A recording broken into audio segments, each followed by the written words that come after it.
All right. Whew. All right, guys. What's good? What's good? Welcome, everyone. Hello, everyone. Hope everyone's had themselves a good morning, good afternoon. We are back with another episode of the Lightning Round podcast. This is episode number 89. And of course, once again, we have a guest. This guest isn't new. She was here before. I want y'all to welcome Winter to the podcast once again, everyone. So for everyone, Hello, everybody. yep. So for everyone that does not know who Winter is, Winter, please feel free to give anyone that's new here, give everyone a nice introduction to who you are and what you do. Oh, well, thank you. Thank you, Raiden. I am Winterfell, or you could just call me Winter for short. I prefer it that way just to keep it simple. And I'm just a casual Twitch affiliate streamer, and I do digital art on occasion. I do make PNG tubers, as you can kind of see on the layout. I did make this one for Raiden here, as well as myself on the layout, so it should be kind of night and day, so it's a similar style. But yeah, and I just am a overall just fun, casual variety streamer and digital artist, and I do try to do commissions when I can. But yeah, and I do appreciate for Raiden inviting me here because this is definitely something I definitely would like to talk with him as far as the certain things he's gonna show, and yeah, that's all I could say on my end at least. All right. Well, we definitely do have a lot to cover, a lot to talk about. As you can see, we got one of them up on the screen here. We have to talk about Nintendo and their bullshit. We have to talk about Nintendo. We have to talk about the NFL, but what happened in week 2, and of course going into week three's picks for the NFL. We have to talk about Borderlands. We have to talk about Ubisoft on like 3 occasions. One with the crew, which of course, if y'all know about the crew and if you know about how Stop Killing Games started, that's the particular one we're gonna cover. We're gonna be talking about that one. We're gonna be talking about Assassin's Creed, and we're going to be talking about Splinter Cell. With what I had stumbled across and seen. Now, there's probably yeah, I am gonna talk just a teeny bit, not a whole lot, just a teeny bit about EA real quick. I do need to talk about that. And speaking of that with EA, I'm gonna show y'all this real quick while I have the time because I know I'm gonna forget about it later if I don't show y'all. I don't mind having to show the whole desktop screen here. Okay, so you can see. Oh, I don't know if you can see. If you can't, which I don't think you can. Okay, never mind. For some reason, it doesn't show on here, but that's okay. You know what? I'll go ahead and worry about it later. So basically, I have Battlefield 2042 up on my PC, so I don't have to worry about unplugging controllers and shit anymore. Thank God. Thank God I just so happened to stumble across having this on PC. I didn't even know I did. Um, but yeah. I'm XP farming as we're doing this podcast. Just and I'm only 3 away for the rewards for the main reward I want to get. So once I'm done with that, I'm right back to uninstalling the game all over again. All right, but yep, XP farm about the torture. But yeah, so first things first, we have to get this out the way with Nintendo. So let's go ahead and read what's going on with Nintendo first. Let's watch and see what's going on with Nintendo first, and then after that, we'll go ahead and we'll talk about everything else. So what we see here from this tweet, it says Nintendo has successfully acquired a U.S. patent covering the ability to summon characters in a game and make them battle for you. I'm gonna repeat that one more time. Nintendo has successfully acquired a U.S. patent covering the ability to summon characters in a game and make them battle for you. This is game breaking on so many levels. More than y'all realize with how much this is going to break the gaming industry as a whole. Now, think of it this way, okay? If you're playing a game like Yu-Gi-Oh, which the entire basis of the game is you summoning shit to attack one or another, Monster Hunter Stories could end up being affected because you're doing similar shit. And we already know the game that they're targeting with this, Power World, is of course being affected. So many other games being affected before Pokemon became a thing. Well, in this case with Dragon Quest, and after Pokemon becoming a thing. In the case of Monster Hunter Stories, in the case of Power World, in the case of Nexamon, you know, etc., etc. So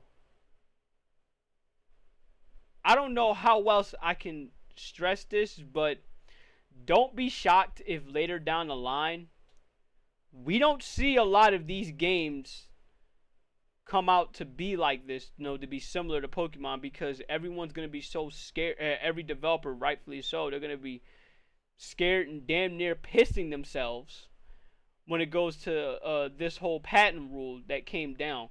It's bad enough to the point where you got lawyers coming out literally saying, look, this shouldn't have become a thing in the first place. They should have never had access to this. So yeah, it's a very very scary sight with what's going on with Nintendo and how bitch made they are when it goes to them having competition staring at them right in the face. So yeah, if Winter, if you have anything y'all want to, if you have anything you want to state with this, go right ahead. Well, like, I mean, I think it's just kind of crazy because I feel like, this is a pattern that I've been seeing. We got the whole thing with Power World, being sued with Nintendo, and now from what I've been looking around, I actually been hearing like a lot of videos too. Keep in mind, and from what I can tell, I Honestly, in my opinion, I think it should be illegal for them to kind of just like change or do like interchangeable between, the case and whatnot, just to see if they can have an edge over it. I just don't think that's really fair. But no, I think that Nintendo is just showing a pattern that they really, really want to have a cap, specifically with monster capturing. Now, and I know people can make an argument, and I know people always keep saying, like, well, this is just only at Power World. This only applies to Power. No, this will apply to everything. How do we know? And I even made a point to this. How do we know that, say, if they do win this case with Power World, how do we know that Digimon or Monster Hunter or any other games that follow these lines aren't next? Ooh, so many games could be next. So many fucking games could be next because of what Nintendo has done. It's like, look, I have a feeling with people overlooking this, you're not gonna realize this until it hits you square in the face with how less creative, RPGs have become, or better yet, damn near a dying genre of RPGs because of what Nintendo has done. So I just hope that with this isn't too game breaking. But we have a feeling it will be too game breaking because Nintendo could just step in anytime they want and say, oh, hey, look, you're copying us, and then bam, there goes the game. It's already cooked. You're not going to get to play it anymore.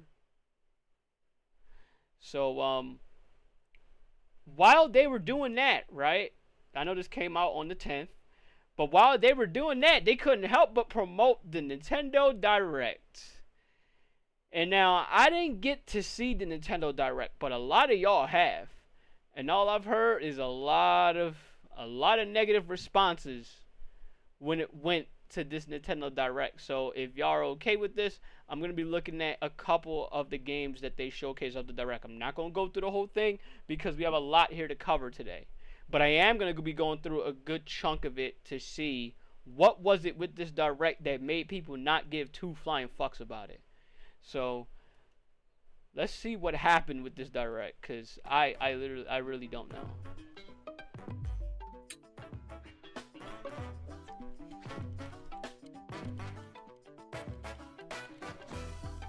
Skip. I don't care. Will wear, which has the Nintendo logo on it. Okay. We'll be supporting in other ways as well. If you're interested in marathons, why not take the opportunity to run through Kyoto? Also, coming next spring, please take a look at this.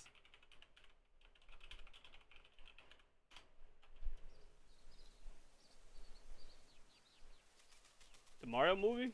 Okay.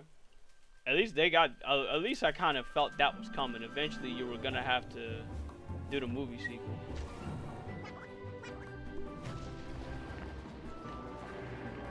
After how successful the first one was, I'm not shocked.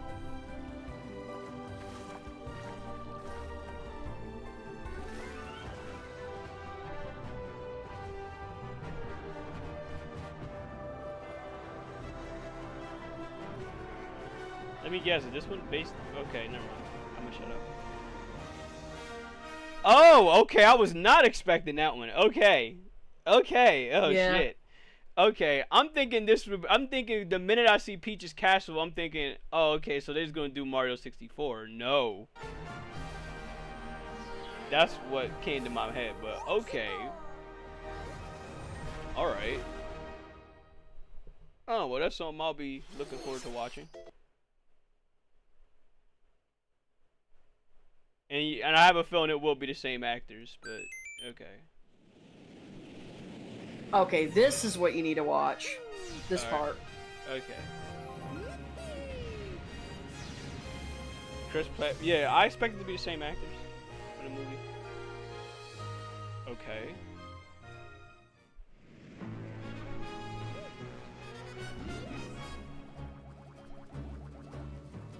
So, let me get this straight.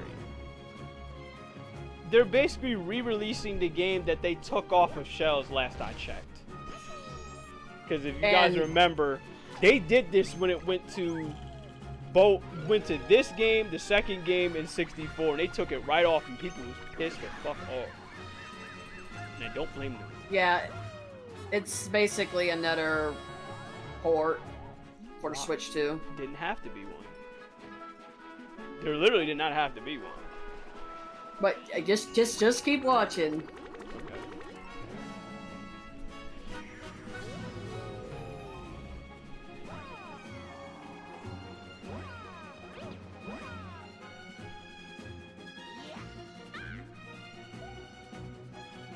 Okay. Okay.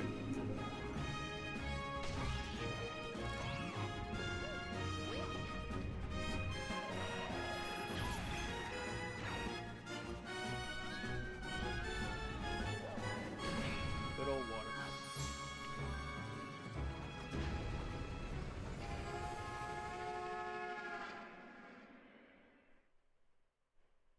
Okay.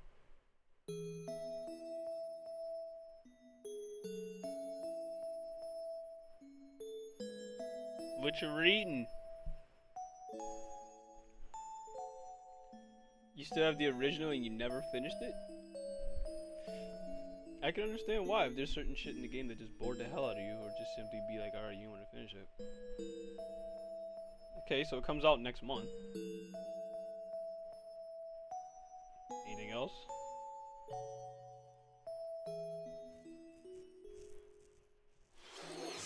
That's right. it? Now, It's the pause games real that share quick. the movie's title. Go ahead. I want you to know there was no prices. There was no price tag. I realized that too. That's actually what I was waiting for. I'm like, where's the price? But but I want you to know that is one thing, or one key point, is that the ports right there. But continue. But I just want you to know that was one key point there. Super Mario Galaxy and Super Mario Galaxy 2. Okay, I'll turn it over to the original director for Super Mario Galaxy. Omega says the bundle's gonna be 70. Hi. If it's Hey, 70, hello, I everyone. hope y'all I'm don't buy that Yoshiaki shit. Koizumi. I'm sorry. From here, Y'all better I'll not buy that introduce the shit for games $70. that will be released as part of the Super Mario Like, Brothers I get it. 40th anniversary. But that's a what? First, How old the is this two game games now? you just 10? saw were developed around the idea of what 10 Mario's years adventures old would now? be like in space. Y'all buy that shit The for planets $70. have It's gonna gravity, tell me all I need and to seeing know. I Mario don't care not if fall off of Nintendo them never while puts that upside shit up down on was the very sale. impressive, even as a developer. The second game also returns 15 years after its original release on Wii. Oh, 15 years. Oh, even more of a reason. You better Rosalina's not. Library, you can read a storybook. It's now in both games, and we've also added new pages. We hope you're looking forward to that as well.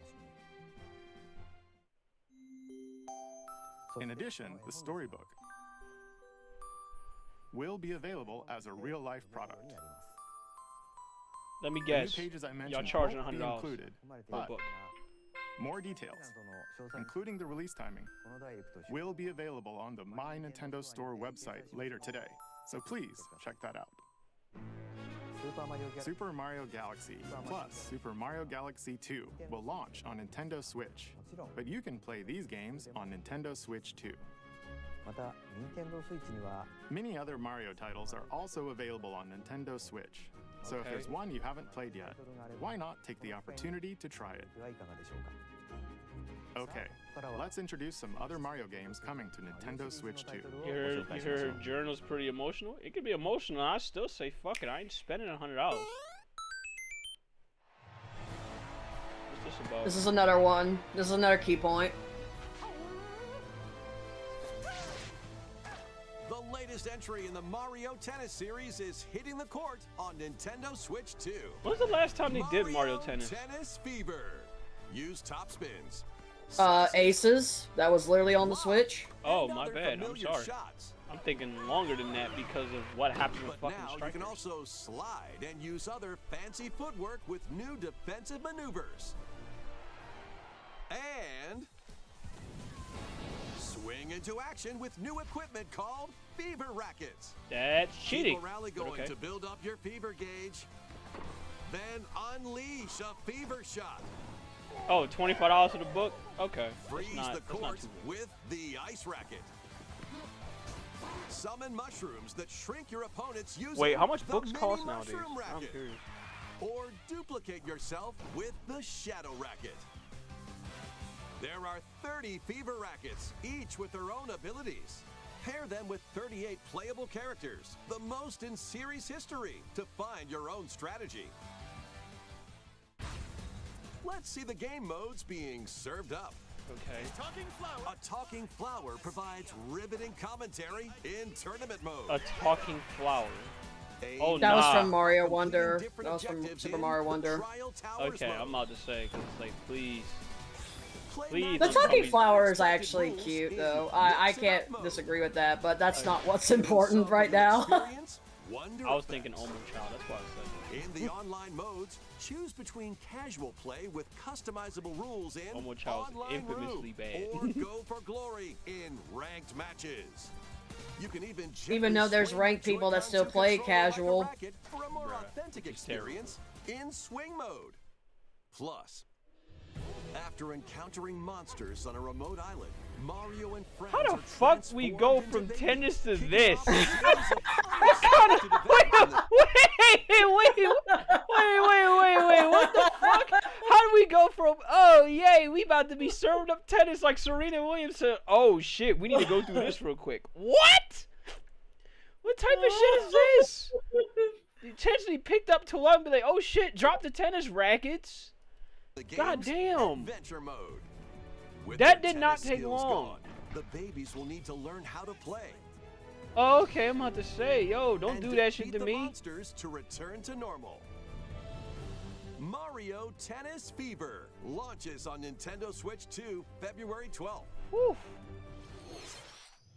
That was Mario Tennis Fever. Mm. マリオテニスフィーバーです It features familiar tennis gameplay, but unique to this latest entry are fever shots, which change depending on your racket. There are plenty of other modes as well, so please look forward to it. Okay. Next, please take a look at this. Said, nah, the talking flowers not Omo Child. Shit, I hope so. Hi. What'll it be? Though I will say, I'm noticing what the fuck is Multiplayer going on. Like, mayhem where's the is prices coming at to for the these Flower games so far? Kingdom in Super Mario Brothers Wonder Nintendo Switch 2 Edition. I can see if it's just straight Plus, trailers, meet but if up they're in coming out Bella quick, Belle then you ain't be Park. dropping these prices.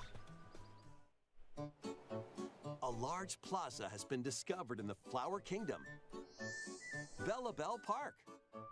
Here, you can enjoy a Prices variety ain't of listed in attractions the direct. that let you Weren't they team up usually with priced? or work Weren't they usually against prices friends and listed family. in the direct from before? Yep.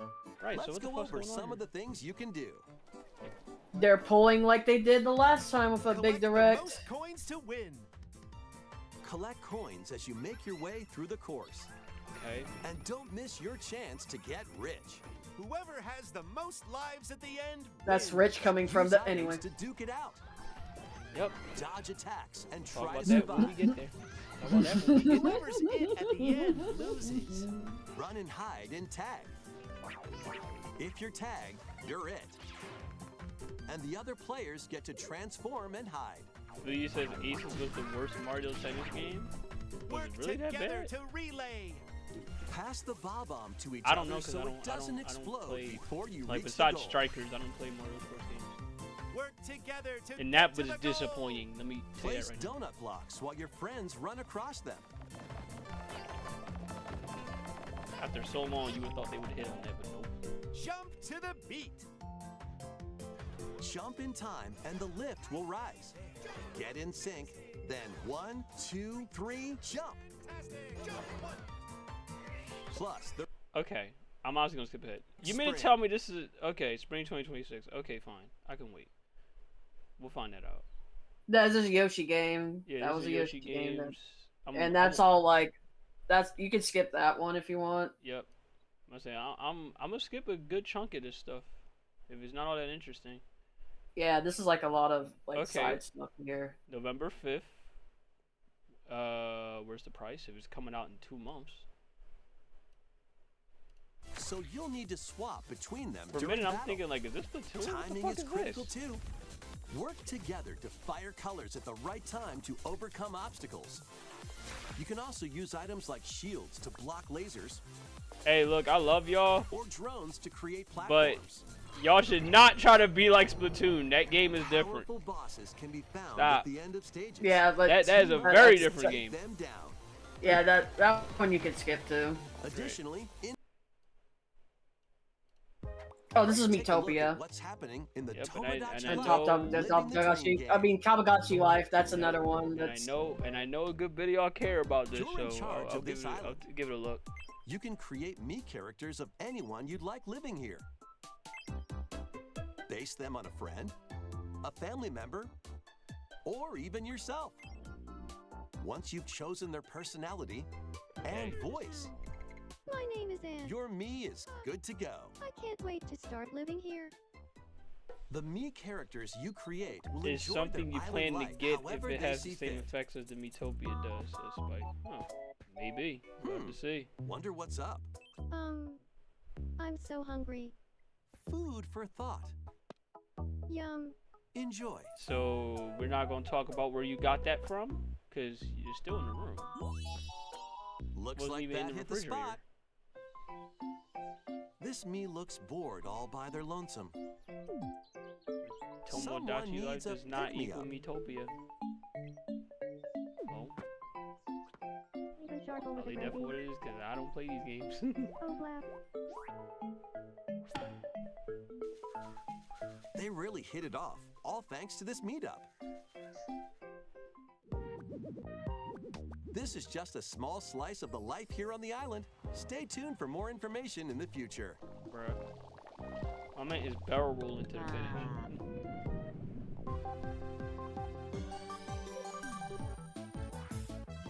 We interrupt to bring you some breaking news.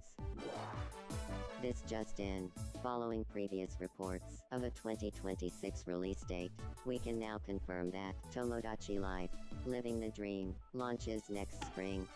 More on this story as it develops. Okay. Spring in 2026. Alright. Mortal Kombat. Here and choose Old your school fighter Mortal in this Kombat. totally collection of Mortal Kombat classics. This compilation features multiple classic games from the 90s and early 2000s, including arcade, console, and handheld versions. I'm sorry, I have to ask this. Why the fuck did you sit up there and put the arguably one of the worst ones in this collection? Why is the Sub-Zero one here? Friendship matters, so fight your pals Like, locally or take the Terrible, in-game tournament global terrible, with added terrible, support for terrible, online play. terrible game. Want a break from combat? Dive into Terrible. an interactive documentary. Yeah, that Legacy includes Collection, you can concept art, retcon that shit. archival footage, and Get that shit exclusive up outta interviews here. with the original creators. Prepare to test your might when Mortal Kombat Legacy Collection launches digitally on Nintendo. That's cool and all. Where's the price? Digital there's a version digital- comes out on physical. yeah. Yep. Where's the price? The digital one comes out October 30th. The physical one comes out a couple months after. So where's the price? I don't even know what the hell I'm going to get into, especially with old school games that I can fuck around right now, download them all on my computer and play them. So what's going on?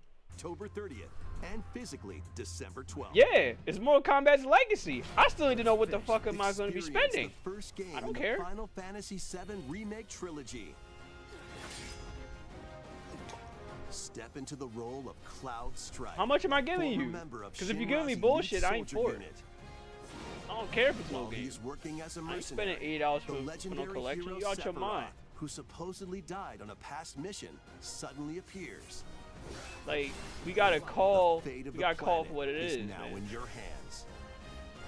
I love Final Mortal Fantasy Kombat. VII Remake Intergrade I love Mortal launches on the Kombat. Nintendo I made no Switch 2 qualms system about that. I January love Mortal 22nd. Kombat, but there's a reason why, as of late, I haven't gotten a couple Save of the their games world lately. from malicious machines in this action. Oh, you can roguelike skip this one. adventure. Okay, Battle foes to rescue robot allies.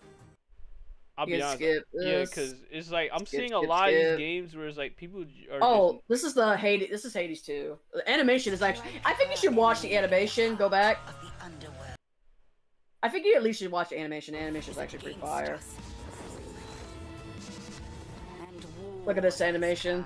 To Mount Olympus. now, Oh. you rush now to your family's defense? Oh. It's so good. The animation is Oh. so good. Oh, I see. Y'all about that life. Oh.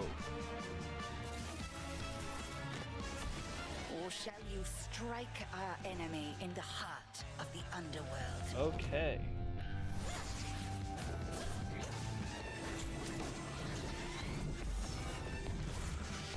God, that animation's so fire. Oh. Look at that. This is some top tier animation. Wee. Why y'all not an animation team by now? Like, yo, we need to have a short series. I want to with see a movie with That's this. what I'm saying. and What's this- going on? It looks like a freaking movie. Death to Kronos. Prepare to battle. But yeah, beyond the I just thought you underworld of could Greek would. myth I just in thought you might like Hades the 2. animation for it at least. Play as the princess of the underworld. I bet. Shit. Yeah, that's Hades. Oh wait. We want to see the Kirby Air Ride stuff. Wait, back up. And Nintendo Okay, Switch, stop right there. Just let it play. Yep. 25th. New amiibo figures. This is another fly key in. point. The Kirby Too Air bad Riders Diablo game is style coming games. I don't know soon, why. and 2 What new I want to amiibo know are is how is also this girl on the related to the way. protagonist of Hades 1? Or Tap we'll never them to know. summon figure players that you can train. Your figure players will level up as they compete, and their To keep in machine's mind, well, proficiency for you, level because you will also just got increase. here. To keep in mind, I'm not gonna be able to cover everything, but if I Plus, am gonna be able with to the cover amiibo, as much you as I can, I'm gonna have to be swap skipping ahead riders. Just like in the for a game, good chunk of these. you can choose I was your gonna rider get and these, then you machine. saw the price. Levels Oh are god. also transferred over. So another key pointer. That's These what I'm 2 saying. new amiibo will be available November 20th, the same day as the game's launch. Be on the lookout for even more Kirby Air Riders amiibo November updates 20th, in the future. But And you're not telling me. a second Kirby Air Riders Besides the Direct, dates. hosted by the game's director, Mr. And there's gonna be Sakurai, another is direct of also that, by on the way, as well. Okay. Cool and all. Now this is the Hyrule Warrior stuff.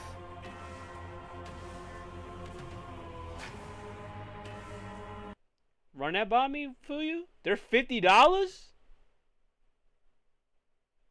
How much would amiibos usually cost? Yeah, like we'll get to the price later. Let's just get through the whole thing. Yep, let's get through the direct. For some of the games I've seen, y'all can go ahead and tell me the prices afterwards. After traveling back in time, Princess Zelda meets the first king of Hyrule, Rauru, and the queen, Sonia.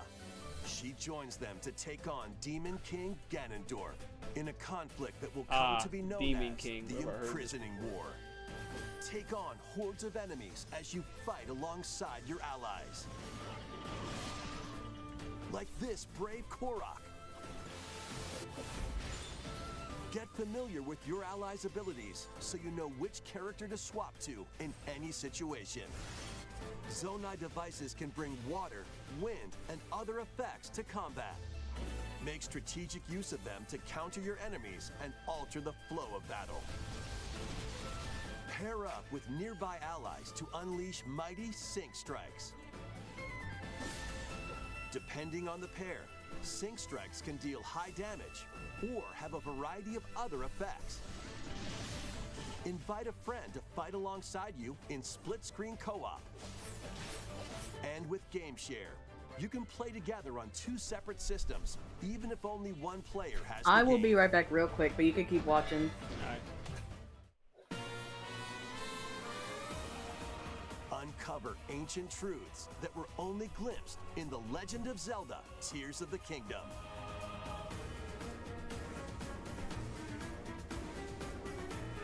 Hyrule Warriors: Age of Imprisonment launches on Nintendo Switch 2 November 6th.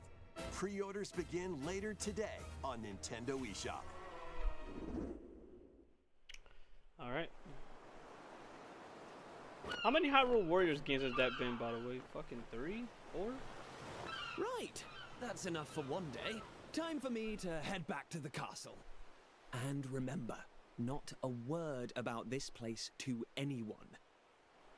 There's more to the world than this island, and Feels we're pretty going fast, to don't prove you it. think? I mean, I remember the second one, Okay. 1, 2, but I remember the trailer about the second one. All of a sudden, it wasn't talked about that much.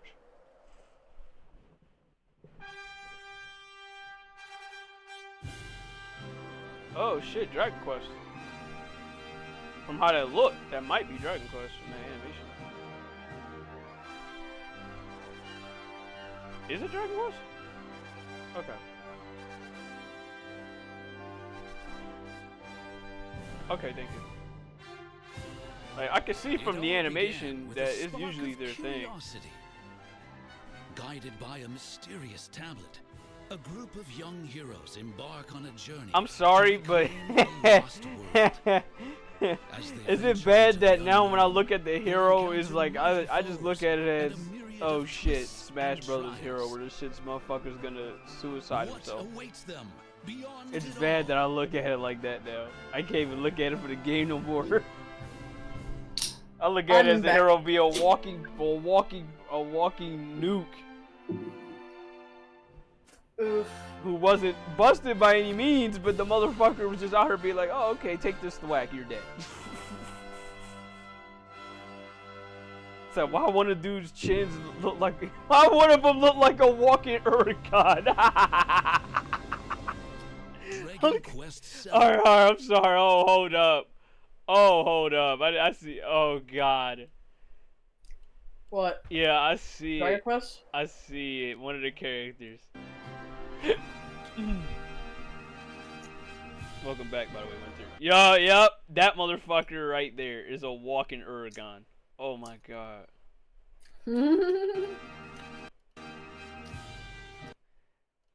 Alright, okay, I'm sorry. I need a side-by-side picture between two characters and one person. I need this character, I need an Uragon, and I need Jay Leno. All of these motherfuckers got the same chin. Why? Like, you could literally crush stone with this chin. Thank God for Uragon. Somebody make that for me. All three of them. Uragon, that dude, Jay Leno. Make that happen, chat. Please. It all began with a spark of curiosity. Guided by a mysterious tablet, a group of young heroes embark on a journey to reclaim a lost world. Oh, goodness. As they venture into the unknown, they'll encounter mighty foes and a myriad of twists and trials. What awaits them beyond it all? Okay. I actually like Dragon Quest, I just need to play more of it.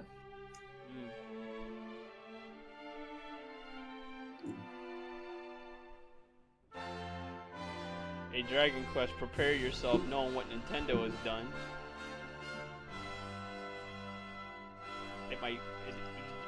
They might sue you next, even though you're the founder of how all this shit go. Dragon Quest VII Reimagined. Okay. That's the spirit.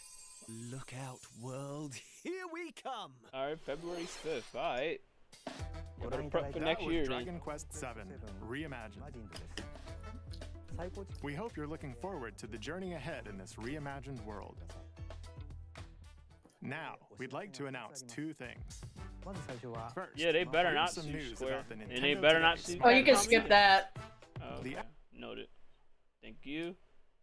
Oh, here yeah. we go. People was Enjoy talking a about this collection of heavily. Virtual Boy games in stereoscopic 3D while playing on Nintendo Switch 2 and Nintendo Switch. Yep. In order to play, you'll need this dedicated accessory. So like, you know, I forgot what you call these, but it's like one of those things where you're going outside. It's kind of like binoculars, I guess is what this is. Binoculars or some shit like that. You just clicking through pictures and shit. It's like one of those. This recreates the form of the original Virtual I guess you Boy could say it's hardware like his first by edition of inserting a virtual console to reality. play. Right.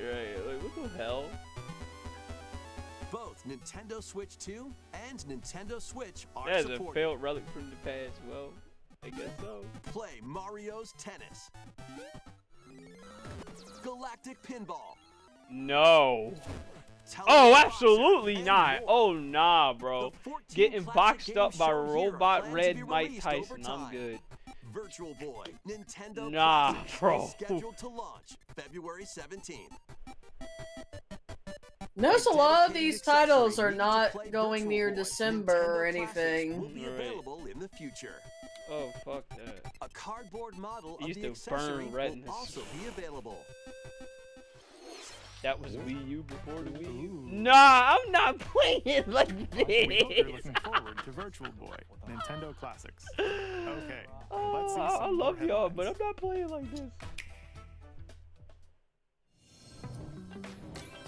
The That Crimson looks Brotherhood so You can skip uncomfortable. that. is You can again. skip that. What is this? I think it's Village, Fatal Frame. a place said to have vanished from the map. Oh, But- horror games? Oh, yeah, you right. I'm definitely skipping that. You can skip that. I mean, again, you can skip that. Face off against I'm sorry, I have to say this real quick before I go ahead and skip. When the fuck are we gonna get One Piece Pirate Warriors 5? When? When? Y'all literally saw me go through all of Pirate Warriors 4. That was great. It gave me an excuse to do the One Piece rap. Yes. Y'all saw me blatantly go through all of Pirate Warriors 4. When the hell are we gonna go through 5? Like, what are we doing, Toei? Come on, y'all got time. Like, y'all got loads of content on your hands. Loads of it. Well after this game's release. Y'all stopped just before Luffy decided to be like, you know what, fuck it. I'm gonna just go cartoony and start wailing on y'all. Well beforehand. So y'all have no excuse, Toei. against more on-screen enemies than ever before. No, I don't care about all that. Yeah, you can skip that. Stardew Valley, skip I that. already know about that. I don't Yeah, care skip about that. Skip that. Again, skip that. this. Yeah, Skip a that. lot of these are games I don't care about. Skip that. Skip that. Skip that. A lot of skippable games. I can see why y'all was not talking about this direct. Okay, that's Metroid. This That's one I ain't Metroid. skipping. This is the one that Kari's hyped for. Can we drive that thing? Yes! Okay, never mind. Okay.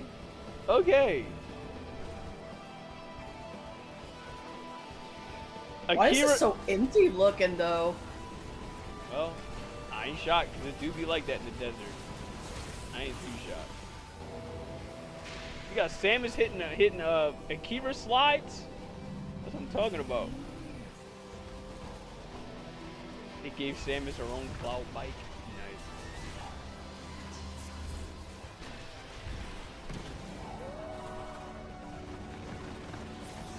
Oh, that's fucked.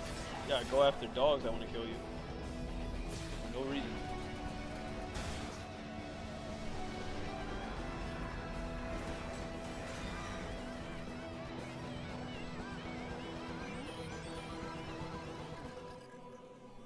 Yo, why dude look like he's somebody from Destiny, bro?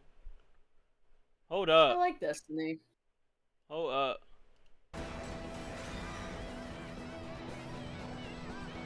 Yo, why He does does. motherfucker look like Saint 13 from fucking Destiny, bro? Like, hold on. Let me go. Hold up. I'm sorry. Saint 14. Correction on that. Like, what are we doing? Does. I like Destiny though. Man's got the helm of Saint 14 on, just green. Like, and no yeah. and no mohawk. Yep. Like Yep. oh god, be like, oh okay, this your final boss right now. Oh, okay.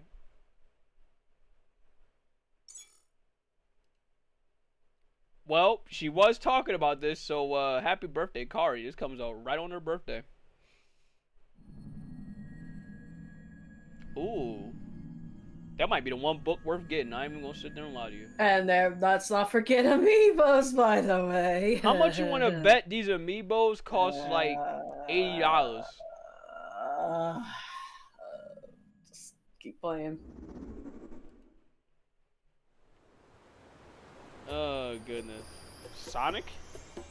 No, I can't. Nope. Okay. Nope. Okay, I said it because I'm looking at that. It look like the hill. No, not the hill. The loop-de-loop thing. Oh, okay. This is where you're from, DK? This island is beautiful. Didn't it get DLC shot is by? You know what? smashing I'm not its way even. into Donkey Kong Bonanza.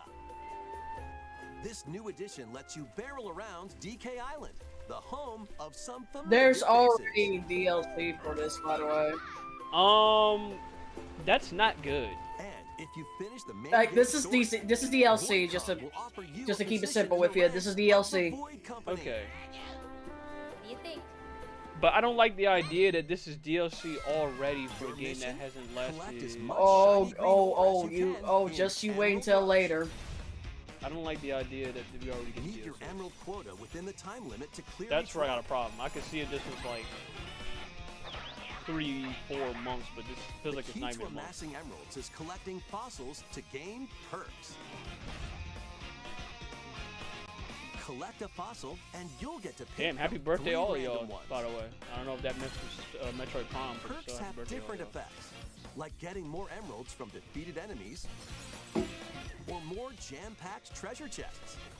There are all sorts to choose from. Oh god, Fuyu, I'm gonna get right to Gain it. and stack perks, then collect oodles of emeralds. You can also smash Vanadium gems to gain random skills that power up Donkey Kong during your run.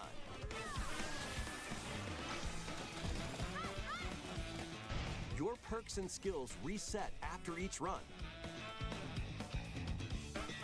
But Fossil and Vanadium Nothing gem locations groundbreaking stay in the my same. opinion, but all right. Find your winning strategy. So let me get this straight.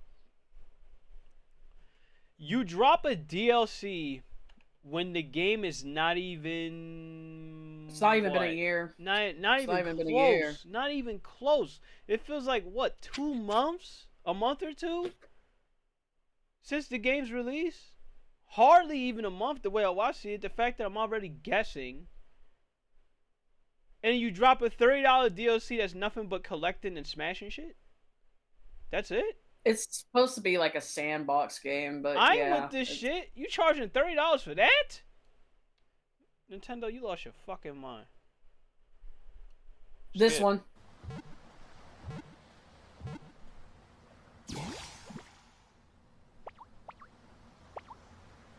Okay. I'm feeling a bit mixed with this one. Okay. What the hell is this? Hey, have fun for you, but Nintendo, I see the bullshit. I see what y'all doing. And I ain't too thrilled about that. This land is just waiting to be shaped by a Ditto that looks like a human. Okay. And what's that in the grass? Oh, that's Bulbasaur, a grass-type Pokemon. What the fuck is this? This ain't no mystery dungeon, so why the hell is Bulbasaur talking? It's like What's this? it's kind of like Looks a like Harvest Ditto's Moon, Animal got an Crossing like simulator.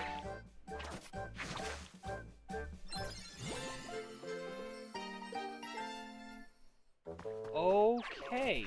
By learning this move, you can make grass grow.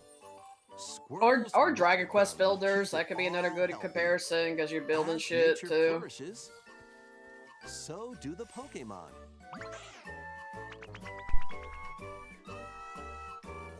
Thanks for the warning, Charizard. I'm sorry, Charmander, my bad. Had to sneeze. There are other simulator games that are better than this. I'm just saying that right now. Rocks and wood to build with. Again, it's literally like Till it's the just fields Animal and grow Crossing, delicious Dragon crops. Quest Builders, Harvest Moon. Build homes for the Pokemon you meet.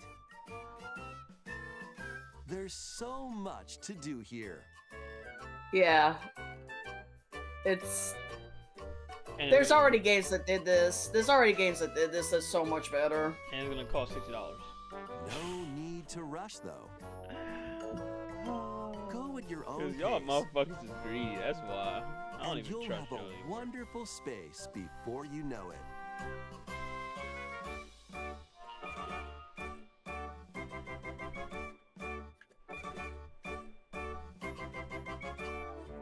I mean, Pokemon Pokopia. I mean, as long as y'all have fun, go ahead. But that's not. I mean, it's not my kind of game, but it could be for y'all. So y'all have A brand new Pokemon I just game hope is coming to Nintendo don't Nintendo fuck Switch y'all 2. over. Hey, you That's the can- only thing I worry about. Yeah, Hope you you're can looking keep forward going. to Pokemon Pokopia. All right. Oh This. God. Oh, stop yeah. here. Oh, Stop. here we Stop go. here. Stop here. Stop here. Stop here. Right there. Yep, right there. Yeah. I'm just gonna let it keep going. Now, Oh, here we go. We need here's to another talk thing. about this. Oh yeah. Oh hey, look, we set that patent up so we can release this. Oh God.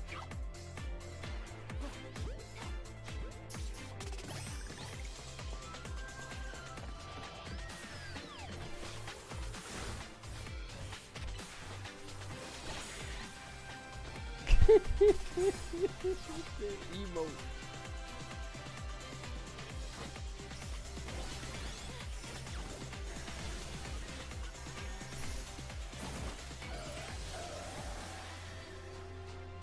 That actually looks good, I'm not gonna lie to you.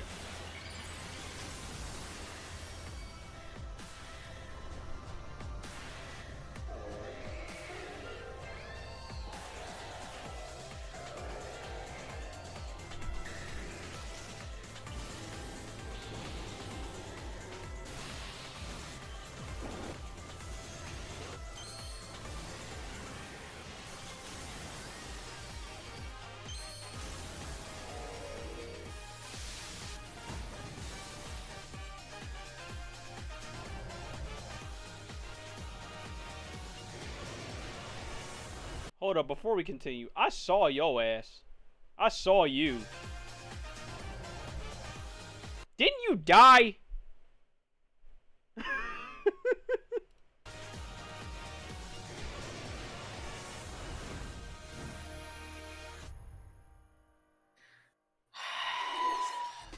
It appears that new Okay. Mega Evolved Pokemon have been discovered in Lumio City, where people and Pokemon live. Pokemon Legends ZA launches Okay. October 16th. So you're releasing next month. We have one more Pokemon. Literally a trailer. month. Please take a look.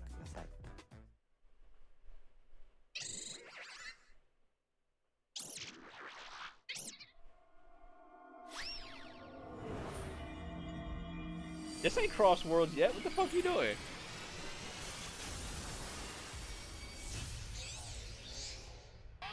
Huh?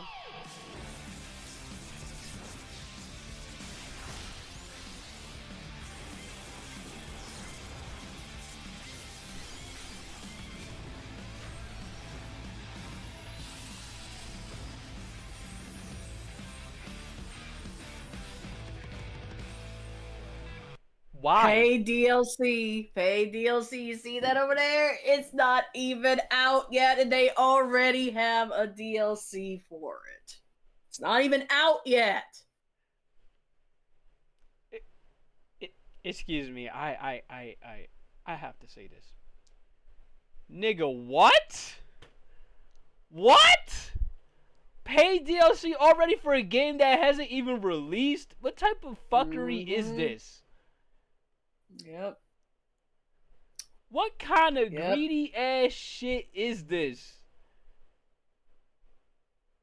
$30? It's for paid DLC for a game that has not even dropped yet. Yep. Hey, yo, look. I get it. If y'all Pokemon fans, have at it. Y'all are better than me. Because I am not going to sit up there and stand for this shit, dog. I could be a fan of something and be like, no, I am not doing this. I'm not doing this. I can love a series and still tell you no. Okay? I can love a series and still tell you no. Why would I sit up there and pay for this? Knowing that right now, as of late, the track record with Pokemon isn't exactly all that great. Why, dog? Like, I had to let that out. And I know that's forbidden to say, but I had to let that out. You're fine. Paid DLC What is this? Raichu has two different. God damn, y'all make 2K look tame. I swear to God. More details will be shared in the future. Let's move on to some more headlines. There's no fucking way y'all are pulling this shit. And y'all think that shit is Ready okay. for some killer fun? You can skip this one. What the hell is this? On a school trip to Jabberwock Island. Oh, okay. I see what that's Yeah, you can about. skip this, skip that. I see that famous bear Switch anywhere. 2 and Nintendo Switch systems next year.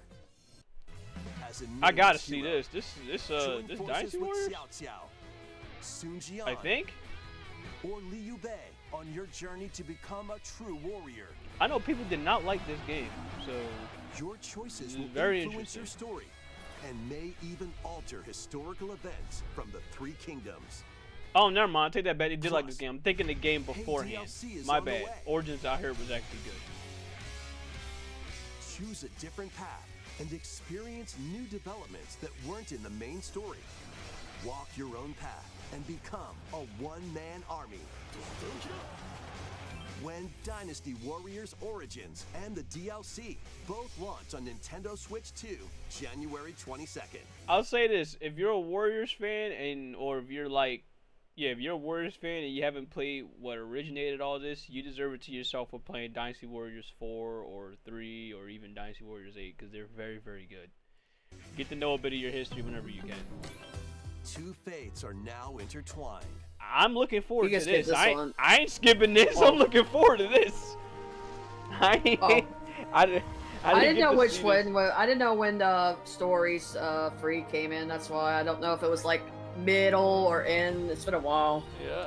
Welcome to the I hear sprawling Yeah, world you can of watch this Monster one. You can watch this one. Where all sorts of monsters live.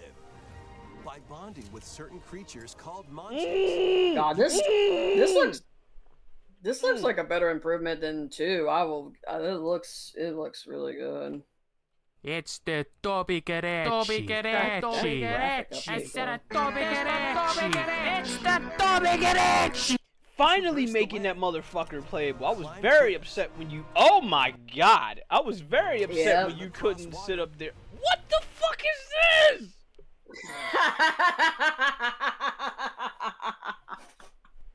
Why are you here? Why?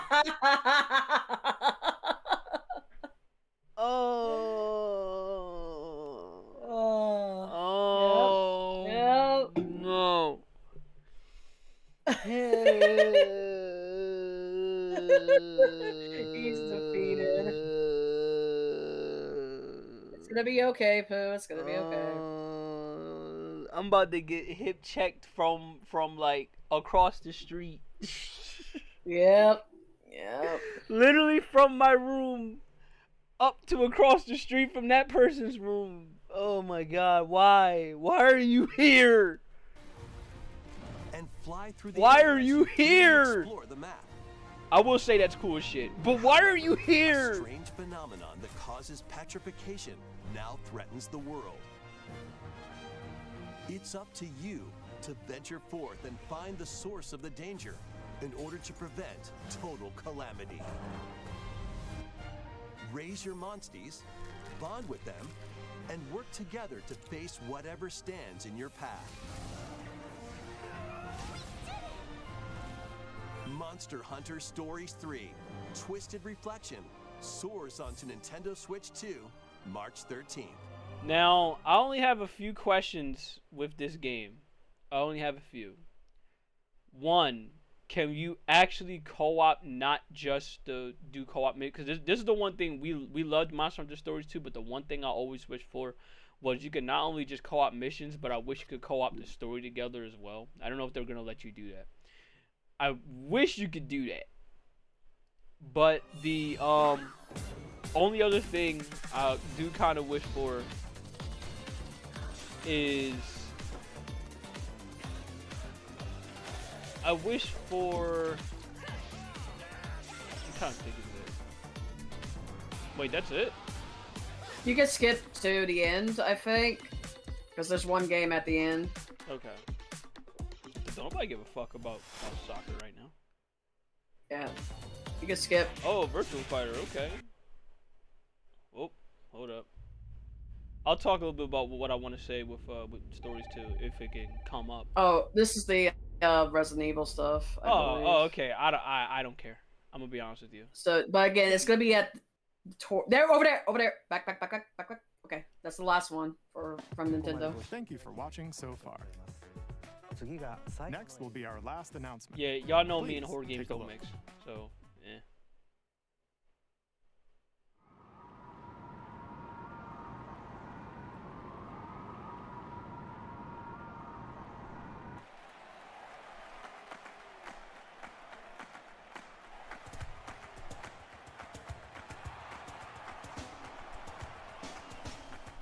Bold warriors. I'm watching Game of Thrones. Upon your strength. Hold fast to the devotion in your beating hearts. Hear me now as I declare that the heroic games have begun.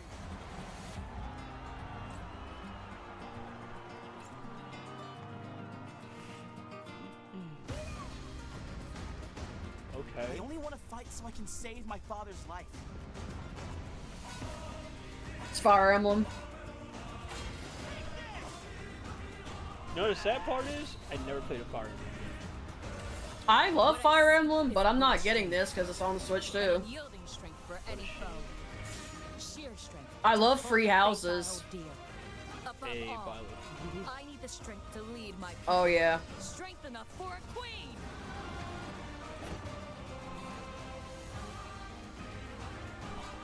Yeah, Ash, the reason why I said Game of Thrones is I'm looking at how that whole thing is set up, and then there's the one asshole of a character who be like this, he about to raise his thumb up, but then he really puts his thumb down. Godfrey, I think. I hate so much that simply killing him will not satisfy me. But yeah, I do love me some Fire Emblem. But again, it saddens me a bit, but eh. The sad thing is, and I'm okay with not playing the rest of it here, unless y'all are okay with it. The sad thing is, with Fire Emblem now, is I don't even know Fire Emblem for its main game anymore. I only know it, like what Fuji said, because of Smash. Like, how do you have more Fire Emblem characters than more Mario characters? That's actually crazy Those who to stand think upon about. the final stage. I think people are saying this is a sequel to Free Houses because there's actually a character in the end that's from Free Houses. Okay. Right about The now? years were long, Yep. weren't they? Her. Right there. Her? Have you forgotten me so soon? Yep. That's Sophis. Okay, interesting. But older, because she was like kind of like a kid in Free Houses, but that's an older version of her apparently. The latest God in the damn. series. Okay, interesting. But yeah, that's most of it. Yeah, that's most of it. My thoughts on the direct is this. I agree with y'all. I can see exactly why y'all motherfuckers were so disappointed in this direct, because aside from a few games, I'm like, what And the hell is this? And you, no you have to prices. look at the prices. You have to look at the prices, though. If you have to Okay. search it up or whatever, by all means, because it's Okay. Okay. Can I? Okay. Like, where can we start with when it goes to the prices? My goodness. I mean the jarring ones are mainly the Nintendo first party ones, and Okay. I yeah. guess we could start with the the Kirby ones. Yeah. Alright. Okay, never mind. I think Fuyu got me covered for a good bit of them. Galaxy is 40 50 a piece. I'll be honest, I'm still not doing it. It's not worth it. Okay. What the fuck? I know this ain't true. You lying right now. $70? Yeah, for pre-order. Hey, yo, don't buy this shit, dog. Don't buy this shit. Because when they had this up from before, they took it away from you. Let's start from there. On top of the fact that they had 64 with it, and now they want to re-release it and be like, "Oh, here you go. You're gonna pay full price for this. $70 for a game that came out for the Wii U? No. 15 years ago, by the way. No. No. No. No. No. No. No. No. No. No. No. No. No. No, I'm not doing it. The only game that's even so much is worth my time right now is this. Metroid Prime 4 is the only one I can see here that's even worth that price. And Wii, not Wii U. Okay. Yeah, like original Galaxy, and then this one, it's like, no, I'm not doing it. I'm not giving y'all shit. Air Riders, $70. I mean, I'll leave it up to y'all to see how y'all feel about it, but I don't think it's really worth right, that price. I think we'll see. I think it should be 60 or something. Right, it but should be 60. They should have stuck with how it went, but they went like, nah. See, this one is 70. and I mean, but the worst part is though, if you want Donkey Kong Bonanza with the DLC, that's a total of $90. kiss my ass. Like I'm saying, like that's what I'm telling you. Like you're still paying over not get the or fuck outta you know here. near $100 for this stuff. And did you see how much the Virtual Boy costs, by the way? I'm trying to get to that now, but right now I'm gonna look at some of these amiibos if I can.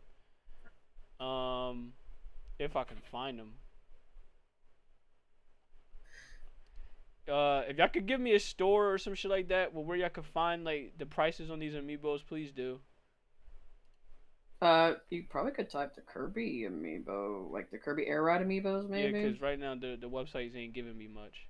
Yeah, I'm Yeah. looking at these. I'm thinking like, oh, okay, these would be good prices for these. Okay, but like $30 for an amiibo is still pretty crazy. But you know, like 23 standard prices right here from looking at 23. Not even talking about taxes. They were on that page you were just on. Oh, they were? My bad. So this one right here,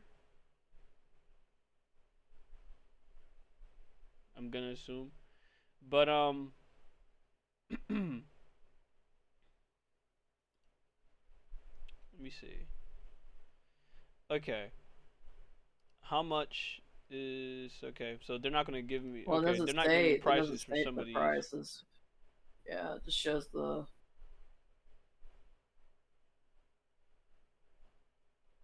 Yeah, that's weird. How do you give me prices? Because that don't make sense. That How do you that make just a tells website? you something. How do you make a website you even for shit that came out either earlier this year or last year? By the way, thank you Ashley for coming by. My apologies for not seeing that then, but thank you Ashley for coming. Cause she had to go. But yeah, it's like, how are you giving me shit? Like, look at this. This came out in 2023, so it's like, what are we doing? You could have at least still give me some of these prices here. What's going on? But you know, it's fun. It is what it is. Yeah, but the This is fucking stupid. The amiibo prices are really just. When y'all can, when we're done the podcast, or thank you for you. I was about to say when we're done the podcast, give me some of these, but this is gonna $40. Yeah. $40. Thank you Amazon for having this up. $20, $30, $40, $30. How is he 30? But the bite is be like, all right, bro, this the bite. We gonna charge you 40. Unbelievable. Keep scrolling. Look at the air ride ones. Oh my, $50. Nah, bro, this shit's not worth it. Yeah. 50, 40, 30. To be fair, it's two of them. That's rough, buddy. 42. 23 for Wolf. I'm like, okay, but yeah. 40 practically, let's be real, black people math. This is $40 for like Link here, for Tears of the Kingdom Link. That's actually crazy. Like, come on, shit. I'd rather get Joker. He's cheaper. Fuck that. Yeah, we did. We saw the Kirby Air Ride ones for you. Yeah, we saw it. We saw it, which is $50 each, which is absolutely insanity.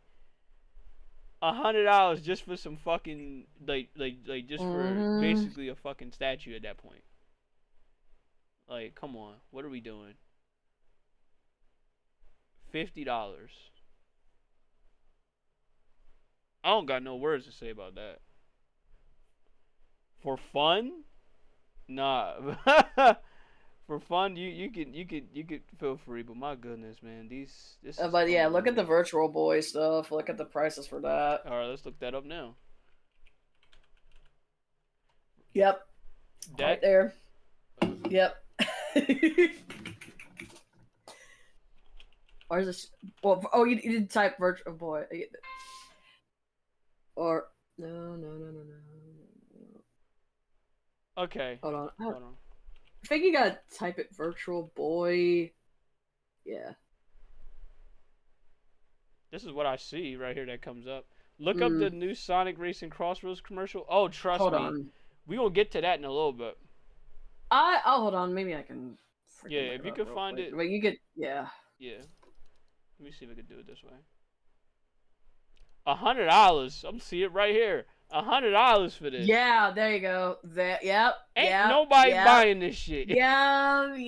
There you go. You charging $100 for people to sit uncomfortably like this?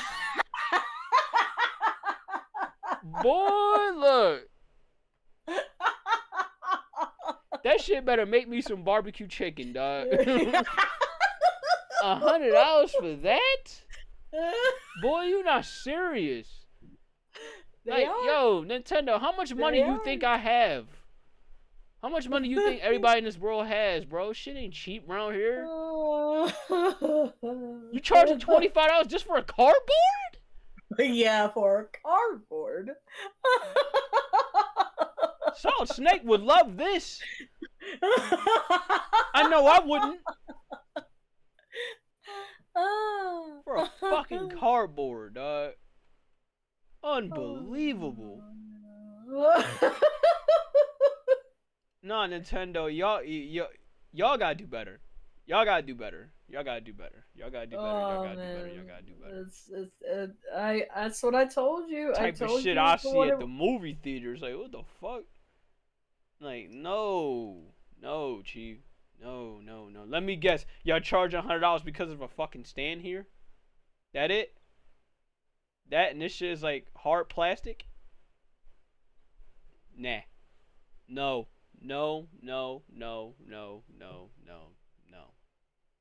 Apparently, y'all just gonna have to learn y'all lesson the hard way once again. Yep. Oh my god. Oh my it's goodness. Just, oh my goodness. Y'all motherfuckers. Like I said, y'all don't learn. Y'all don't learn. Anyway, we do have this to look at. That kart racing game. It's great. We don't need to show it to you. But what if you can blast through and race on a whole nother level? What if you could warp across different dimensions, fully customize and build out your machine, and compete head-to-head across different platforms? Or, what if you want to roam around on the open road?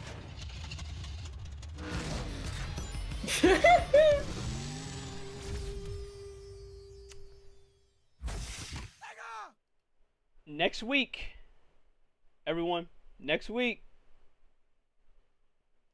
Now, I'm going to ask an honest question. Who's getting this next week? Who's grabbing this next week? I am, for sure. Because I'm going to try to look at getting this next week. I'm going to try to look at it. No guarantees, but I'm going to try. The only reason why I say this is because this is too, for me personally, it's too close with Battlefield 6 dropping. Now, I would get it if, now, I'm going to try to get it if it's on a good sale. It's just me. Because if I wasn't looking forward to Battlefield, I would probably grab this. But other than that, if Sega just doesn't fuck this up, hey, they would be right to be taking some pot shots at Mario Kart right now. They're completely valid for taking these pot shots. They just gotta not fuck it up. I got no problem with it. Talk your shit. No issues with it. But don't talk your shit just to get backhand later when y'all end up messing everything up. So, I'm all for it. Do what y'all gotta do. You said the demo drops tomorrow and the progression that you make in the demo carries over. That's fucking phenomenal. I will be playing it tomorrow. So, thank you for telling me this, will you? Mario Kart World is dead? It's that bad? Damn, you already did live up to it. You already did live up to Mario Kart Well, World. I mean, listen. I mean, look at it. Raiden. Like it's. There was no DLC or nothing added in the entire Nintendo Direct of Mario Kart World. That's not good for that game. Is That's that why I not see this from 11 days ago where Mr. Fascinating made a vid saying, why is everyone quitting Mario Kart to play Sonic? And that was just 11 days. Oh, goodness. I mean, to be fair, I mean, like, I think that I mean, a lot of people are suffering the bad withdrawal of that game. They want that game. Like, it's.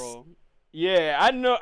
Yeah, I mean, I knew people were suffering bad withdrawal when the whole thing ended with the network test. When I'm seeing people out here playing fucking Sonic Racing Transformed, playing Sonic Racing Transformed, Team Sonic Racing, whatever racing game that Sonic related, they just said, fuck it, I gotta play this just to get my fill of racing games with Sonic until this shit comes out. So.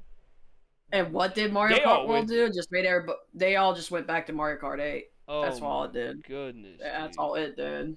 Jesus, did y'all ever drop the ball on this game? Oh my goodness. Well, it's like I said, look, doors wide open for this game to be the racing game of the year for everybody. The door is wide open. They just gotta kick it down. They just gotta, more wide open. No, not just kick it down. I mean, kick the door off its fucking hinges and start sprinting through that shit. That's it. That's all they gotta do. So, look, Sega, balls in your court. Don't fuck this up. Sorry about that.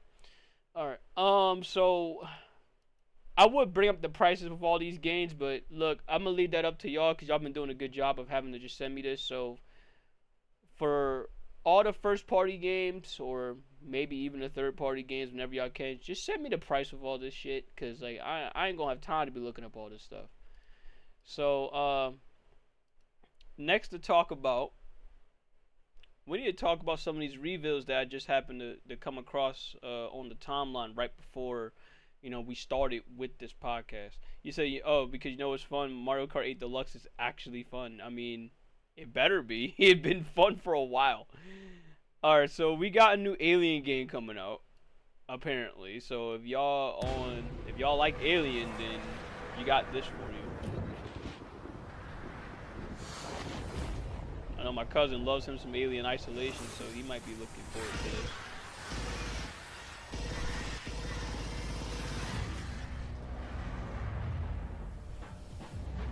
Ain't this some shit? All happening within a couple hours. We got a new Alien trailer, a new trailer with this, a new trailer with that. I'm like, my goodness, bro.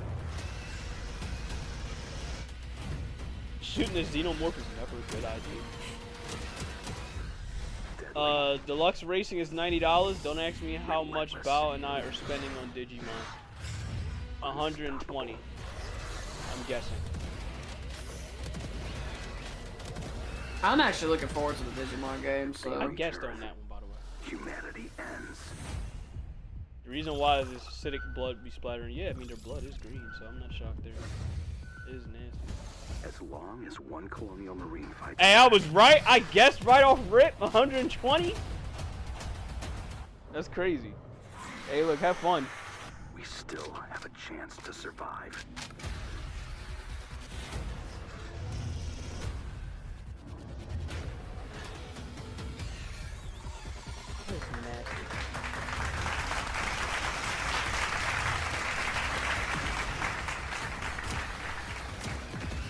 Thank you for a round of applause on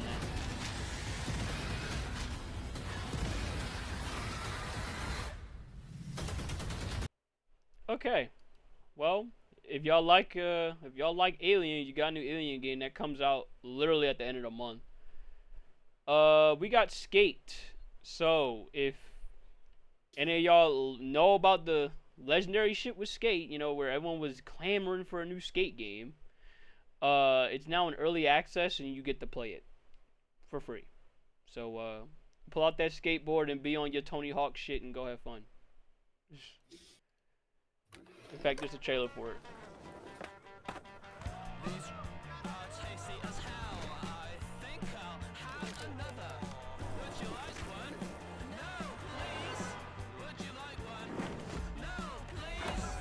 Probably $70, if I had to guess.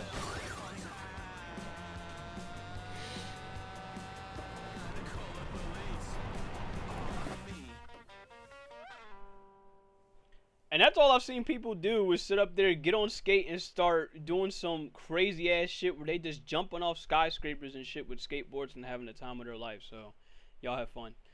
For Steam, Epic Games, and PS5, Xbox Series X for right now. So, yeah, y'all have at it. We got some Assassin's Creed shit to talk about. Finally, we're going to talk about some Ubisoft. But not in a good way. Alright, so oh boy. We got new information regarding them trying to redo Assassin's Creed 4. Now, obviously, as y'all know, I need to get back to that game because it's fun as hell. But what they're saying here is that the remake is going to remove the whole modern day shit that y'all would see me go through. They're going to remove that and replace it with more content, with Edward being with more, you know, more of Edward's pirate eras. Like, they're going to have a few more content inside the pirate shit. Gameplay will shift closer to a RPG style of new Assassin's Creed games. Now, apparently this one is very controversial. And I look at it both ways. Surprisingly enough, I see it like this. I understand why they want to go ahead and shift it to a more challenging way to play the game, because look at it this way. When y'all see me play this game, all I did was a couple things in the game and the enemy's dead. All I did was, like, whenever I would get caught and when I would end up fighting, I would do like one or two things. I would either break their guard and kill them, as in break their defense whenever I try to attack them with the X button. I'd be like, oh, okay, they blocked that. Let me press the A button to basically move them aside and just slice them in the back and they're dead. Now, it's either that or I would move out the way and, you know, like do a quick dodge and still kill them. So off that alone, I get why they want to do that. However, y'all had time to fix that combat. And y'all had loads enough time to fix the combat with how it was from Assassin's Creed 4. So, I'm used to it being for what it was. Now, it says the loot and gear stats for Edward has been changed, I guess. Inventory system will change a bit. Combat leaning towards RPG style rather than a choreographed combat of the original. I don't know how people's going to feel about that. No loading screens when moving from ship to land. That's common nowadays. Map is not bigger, but the island is filled with more activities and side content. Okay. Expected to include cut content from the original, like parts of Mary Reed's storyline that were dropped in 2013. Is not on the same big budget remake as Resident Evil 2 or Silent Hill 2, but more of a faithful reimagining with updates. Use Ubisoft new Anvil pipeline engine, same as Assassin's Creed Shadows. I've never played Shadows, so I don't know. Release window is targeted for early 26, although some sources think it could slip to late 26. They're reusing some assets from Skull and Bones to cut costs, but it won't be obvious to players. So, I'll put it like this, from having to read all this, it's more good than bad, but here's the problem. It's Ubisoft making the game. Mm-hmm. I want to care, but it's Ubisoft making a game, so why the fuck should I care? Until I see otherwise. So, we'll see what'll happen, but I ain't too thrilled, because anything that Ubisoft gets their hands on nowadays, it turns to shit. So, we'll find out and see what'll happen in the future. Next, we got Splinter Cell. But not as a video game this time around, apparently.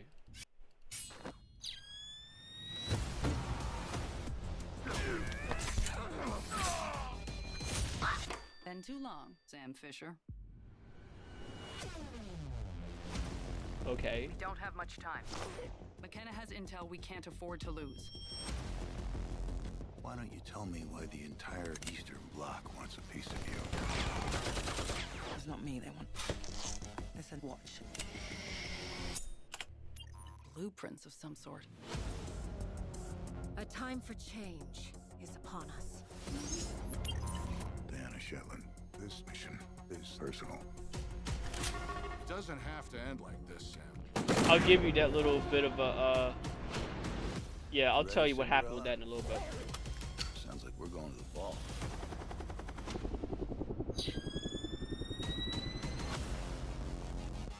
Get up close, gather intel, avoid blowback. Those who want the world to change know that they must break it. We need you to move fast. This job makes you question everything, but we have to keep trying. You will die screaming. Damn. So done with Oof. Nice of you to finally pay me a visit.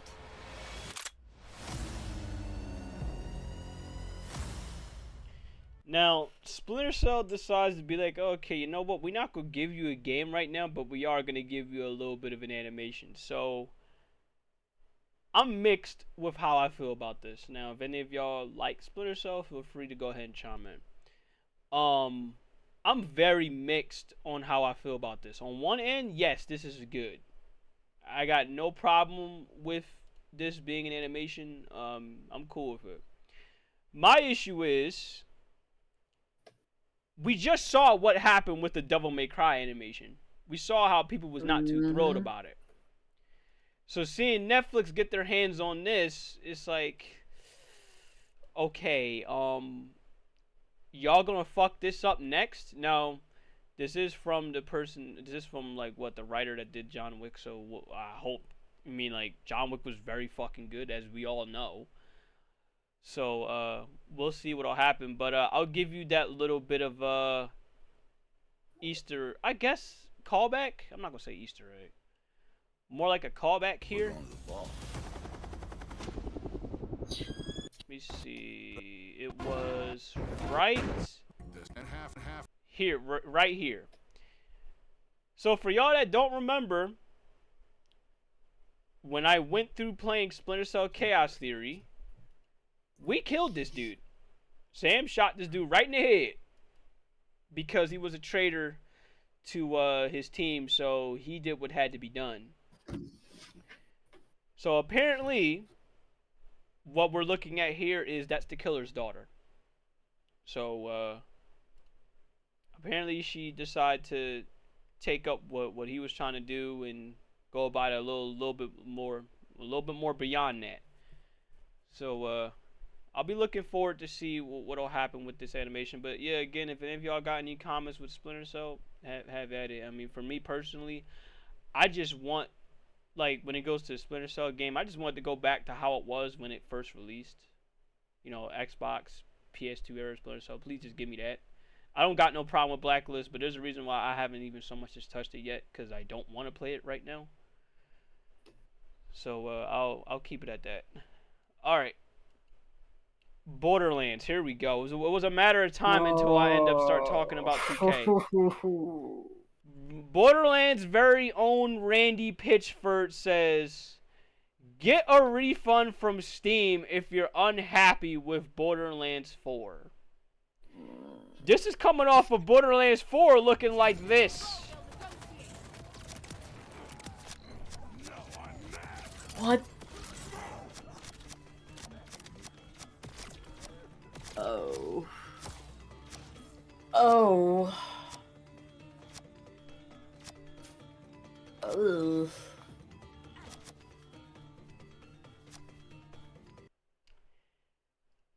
Borderlands, ladies and gentlemen. Borderlands. Premium game for premium systems, and yet you're fucking this up. This is not on PC, by the way. This is on Xbox. This is on Xbox. This is on consoles, and you're fucking your game up. And then you're out here shitting on gamers talking about go get a refund from Steam, or PC gamers are the problem, not the game. Really?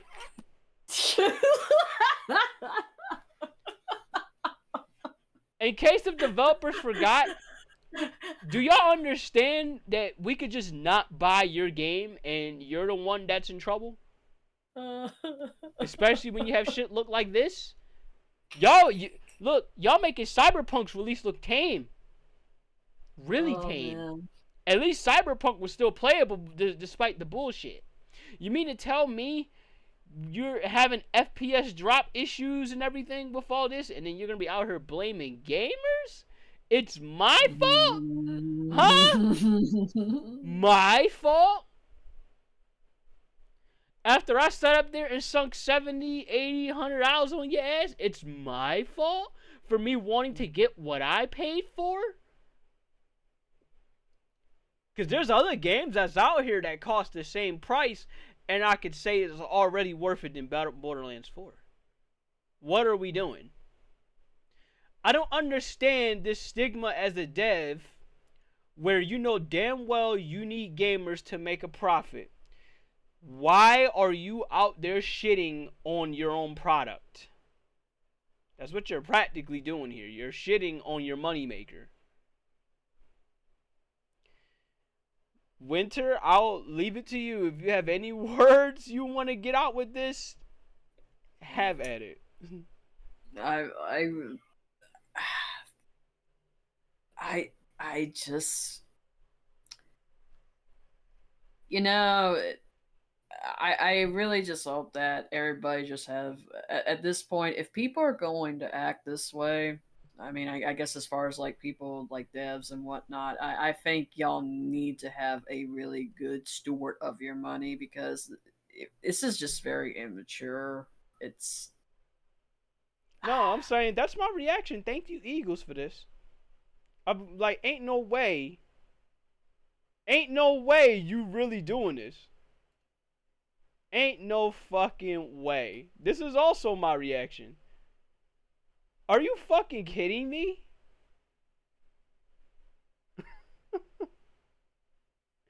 Ain't no way you're out here. I need a picture of your character doing that for real. I need a picture of that. Ain't no way you really out here blaming us for your fuck up. I spent an investment on you thinking, oh, okay, this is going to be a good game. And instead, you pull this shit on me and you hold me responsible. Motherfucker, I know what you want, which is my money. But you got to earn my money, okay? This money is earned. I didn't work this hard in life for you to sit up there, snatch it from me, and then for you to sit up there and tell me it's my fault that you fucked this up. That don't make sense. And the sad part is, Omega, that's been going on a lot with games as of late. As of recent, I should say. Metal Gear Solid Delta is terrible. And I was looking forward to it. I made it very clear to y'all that I was looking forward to Metal Gear Solid Delta. Now, what I see when I look at the game can't even hit fucking 30 FPS without there being a fucking problem. Can't even hit 60. And I said this initially when we had the PS5 and Xbox Series X's releases. I said this, and I still stand by this. If your game cannot hit 60 FPS, you have a problem. A very, very big problem. Now, I get it for some people. Y'all don't care about FPS. I get it. I completely understand it. Y'all want to play a good game. Y'all want to play a solid game. But this is where in some cases I understand it. Because, look, we are not in the era of the PlayStation 2, of the Xbox. We are not in the era of the PlayStation 1. We are not in the era of the Xbox 360 and the PlayStation 3 anymore. And even those games was able to run 60 FPS with certain ones. We are not in that era anymore. Okay? And with the amount of hardware these first-party companies put into, you have no excuse to be having these kind of issues. None. Sonic Crossworlds gave you that. They showed you how there's no excuses. Shit, I'm seeing people running this shit on old graphic cards and having a damn good time. Old graphic cards that came out in 2013, 14 and be like, damn, this game runs that good. Now, why can't everything else run like that? There's nothing for me to say if you can't run your game that good. Nothing. Nothing. Battlefield 6 did a damn good job, and that was just in beta. The only issues we had was the fact that there was a server overload, which is a good thing if you're EA. If you have that many people playing your game, that means you're doing something right, and it's not just from Call of Duty fatigue. So far from me, only 2 games showed me, look, they're putting their money where their mouth is. I need to see 2K do the same. I need to see Borderlands do the same. Right now, it's been a very, very shit year for 2K. WWE 2K, shitty. Ass. I already covered it with what they've done and what they're still doing, by the way. Looking at 2008 AJ Styles from TNA being told, oh, okay, you need to take 20 steps in order to face AJ Styles from that era just to unlock him. You need 5 more other cards and you need to spend $100. Yes, that's WWE 2K25, which is fucking terrible. NBA 2K not looking as good. So a very shit year for a company such as 2K. All you got left saving you is fucking I guess you could say Rockstar if you're Take-Two. The only thing you got, yeah, that's the only thing y'all got left saving you, and they delayed it again. So I don't know what else I could really say with 2K and their bullshit. I'm done with Borderlands, okay? Until I see something good happens with this game, I don't want to hear a word about Borderlands. There hasn't been anything good that came from them. Borderlands 3 wasn't, I mean, like, it probably was good for a few, but it wasn't good with all the backlash that it got, rightfully so. And it continues to be this way. Telling everybody to use DLSS. What type of shit is this? You're telling everyone to use fucking DSR4. Oh my god. That was a terrible comment. Terrible, terrible, terrible comment. Speaking of EA and me talking about Battlefield, I need to say this because I'm still going to hold it against them for this. Battlefield 6 devs have admitted they would never win against cheaters. And they said, I can't promise that there will be 0 cheaters if you're playing against PC players in Battlefield 6. Here's my response to this. And I put it in very, very deep, very, very, very much in capital letters. Why the fuck did you thought it was a good idea to have a secure boot on this game? As in, why are you telling people to mess with their PCs before they even play the game? You're telling people, oh, okay, let's hop into the buy, which I understand if you're not PC head, so I'm going to try my best to simplify this as best I can. I'm going to dumb this down as best I can. So what they're telling you right now, for Battlefield 6, if you wanted to play the game, I would have to reset my PC, right? You know when you get into that little startup screen, they're telling you to press the F2 key. They're telling you to do that. And they're telling you that they want you to turn on this little feature that's built in for specific computers. They're telling you to turn this thing on that's called Secure Boot. This normally is disabled. But because of how Windows 11 is, it's automatically on by default. So you have to have this on. So what Secure Boot is and what kernel level anti-cheat is, and again, I'm going to dumb this down as best I can. It's basically a thing where your computer it gives certain things the amount of access that it's supposed to give. So certain games like Valorant and certain games, of course, now like Battlefield, now like Call of Duty, notice that these are first party games I'm mentioning here. I'm sorry, not first party games, these are shooters I'm mentioning here.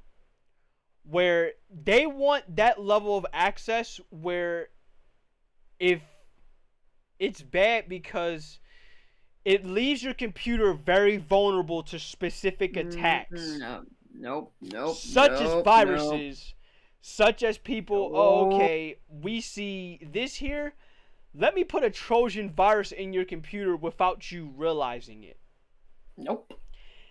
That's why if y'all haven't seen me on Discord where I was very much in limbo thinking, do I want to get this game for the PC and run a risk of my computer getting hit with a virus? Or do I want to just grab this for the PS5 and call it a day? Do I want to pay Sony $20 a month just to play Battlefield? Now you see why I'm in that limbo. So I hope this helps y'all understand why I have such a big issue with Battlefield, with Call of Duty, with anyone for that matter, with any game asking you, oh, okay, I want level 0 access to your computer just so you can play this game, just so we can, quote unquote, stop cheaters from playing this game.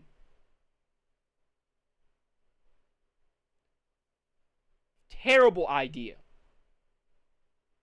Let me have this access just so your PC can potentially get fucked if a cheater happens to come on in and they just, mess up not only your game, but they mess up your computer as well.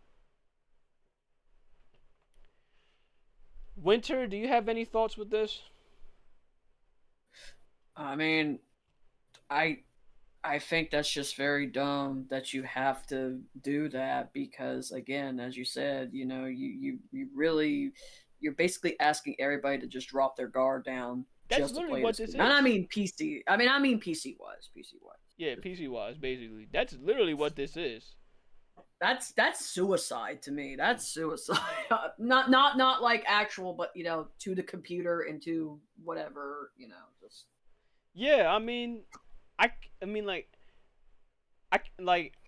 can't put it no more simpler than that with how that's supposed to be when it goes to you gaming on PC.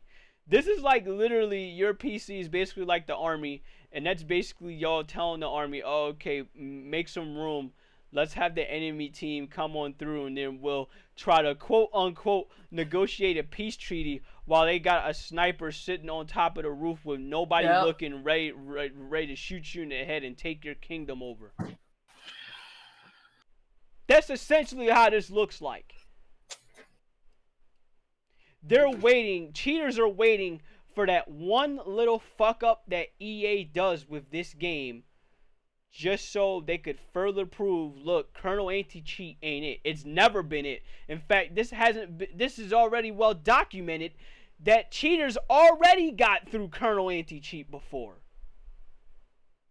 So this is not new. Hell, Call of Duty was already going through it with their own game. And they're still gonna go through with it when Black Ops 7 releases, Black Ops 6. When that releases, you already know that they're about to go through it. Because nobody can stop cheating in the game that popular. Oh my god. Imagine sucking ass at a game so much you have to cheat and ruin it for everyone. Yeah, and I agree. It's fucking terrible. It's absolutely terrible. But you want to know the sad part is? Here's the good part about this with them cheating. The good part about this with cheating is them seeing clear as day this shit don't work. That's the good and bad news with cheating. The bad news, it ruins the fun for everyone else. The good news is devs is going to have to eventually wake the fuck up and see this shit ain't it. I don't know when, but y'all gonna have to wake up. I don't know. I mean, y'all got Battle Eye. which is, very, very good anti-cheat. It's been good for a while. I get it, it's got issues, but it's been damn good. So, hell, don't Destiny use BattleEye? It's been good there. I barely see any cheating on Destiny at all. I don't play it anymore, but there was barely any cheating anytime I was playing it. So, I don't know, man. I don't know. Anyway, we got this news here with Stop Killing Games, which is very, very good news. The one bit of good news we got really all day. Stop Killing Games says its petition should be heard by the EU Commission after 97% of 1.45 million SIGs were confirmed valid. Now, Winter, you're the one that brought this news to me. Do you have any thoughts with this? Well, let you go first. I'm just glad that it's actually working and that something's actually, putting into action. Because I like I said, I think that, the whole purpose of it is a good idea. And again, I'm just happy that finally something is making a difference. It's not just, because I know a lot of people think that it won't work, but nah, it's got people's attention now, especially with the government and all that. So I think that this is really good. At least it got their attention now. Yeah, and I'm happy it did. The sad part is, though, it shouldn't have taken what happened with the crew for this to come about. It shouldn't have taken other games that went down in hell like this for this to finally come about. You know what I mean? Yeah. Like, I'm happy it's happening now. Like, I'm happy this is going on now, but this shouldn't be news. Like, this should have already been covered long ago. You know what I mean? So, yeah. I'm happy to see that this is finally, getting its foot in the door, I guess, if that makes sense. But with that news, with Stop Killing Games, we need to go to the news that we need to go to the game that basically started Stop Killing Games in the first place. Now, for some reason, I can't find the freaking article there. But, we need to talk about the crew. Okay? So, it's been known for a while now that we had a community team, a team of modders, a team of people that was out here trying their hardest to get the crew, the very first game, the crew, back online for everyone to play. Right now, as we speak, the community has successfully got the crew back up for everyone to play. So, I tried it out yesterday, and I'm sitting here while I'm playing this, and I'm asking this question: why the fuck did y'all work this hard? No, I'm talking about Ubisoft. Why the fuck did y'all put this game down? Like, why did y'all work this hard to put this game down? I don't get it. Like, this was actually a good ass game, and y'all just decided to say, you know what, fuck it. I mean, it's a license, right? That's why nobody fucks with Ubisoft as it is. Oh, it's a license, but I spent my hard-earned money having to play this. And it's terrible that it has to take the community to rewrite your wrongs. Like, unless this is a situation with CD Projekt Red, unless it's the case with Cyberpunk, which this isn't the case, it shouldn't have taken them to, get this game back. This should still be here for everybody to play. Hell, I bought my copy of the crew. I never played it, but I bought my copy of it. I'm not expecting a game like that to go away, unless I want it to go away. So, to see that this is finally up, keep in mind this is only for PC right now, but I did hear that they were trying to work on trying to get this to work for the consoles, so we'll see what'll happen there. But yeah, so far with the amount of people I'm seeing in this Discord, I'm seeing like 20 people in the fucking VC having a time of their life playing this game, and I'm very happy to see it. Shit, I'm gonna play a good bit of this when we're done here. Yeah, if y'all want to play it, shout out to I mentioned him yesterday. Shout out to Rohan for having this up so that whether you want to get the Steam version, whether you want to get the Uplay version, I recommend the Uplay version because apparently this is the one that works, and you could just boot up the game and have fun playing it. So the main game that started a movement, thanks to Ubisoft and their bullshit, is now up and ready for you to go ahead and play. But if you have a capable PC of doing it, so have fun. Winter, you have any thoughts, or are you good? No, I'm pretty good. I mean, I'm pretty happy that, finally, people are able to play this, and, it's always good to have that accessibility, and it's not like gone and Thanos, forever. Right, So. and this isn't the only one that's also back up that nearly got Thanos.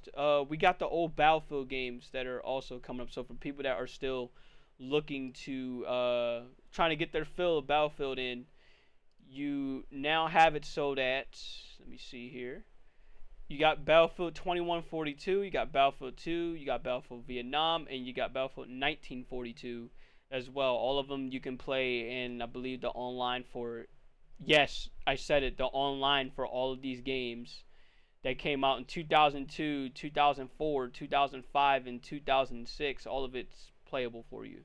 So if y'all want to have some fun with that, have at it. So will the Stop Killing Games movement only affect Europe, or will it affect the world? In my opinion, this needs to affect every part of the world, everything in the world, as it should. Because we shouldn't be restricted to, when it goes to playing these games, these old games. If we want to play them, we should be able to play them. Cut the bullshit. I mean, it'd be one thing if you don't want to support it anymore. Like, say, which is funny enough, because I'm just talking about the crew. We already know about the whole thing going on with Need for Speed Rivals. They're shutting down the online for that game, but you could still play it offline. That's fine. The community will find a way to keep it so that you can keep playing online. Leave that up to them. But when it goes to this other shit, I don't know about all that. Now, if we could only get an anti-corporate greed movement going, good luck with that. If you want an anti-greed corporate movement, if you want an anti-corporate greed movement, you technically do have one. It's called Indie Devs. I'm gonna be real with you. I mean, there's a reason why Silk Song's taken off the way that it has, and it rightfully deserves its love. And I said what I had to say about it last week, so I will keep it at that. It deserves its love. Other than that, I think that's all we have to cover when it goes to gaming. Now, if there's anything else that y'all want me to cover, that y'all want me to talk about when it goes to gaming, now's the time.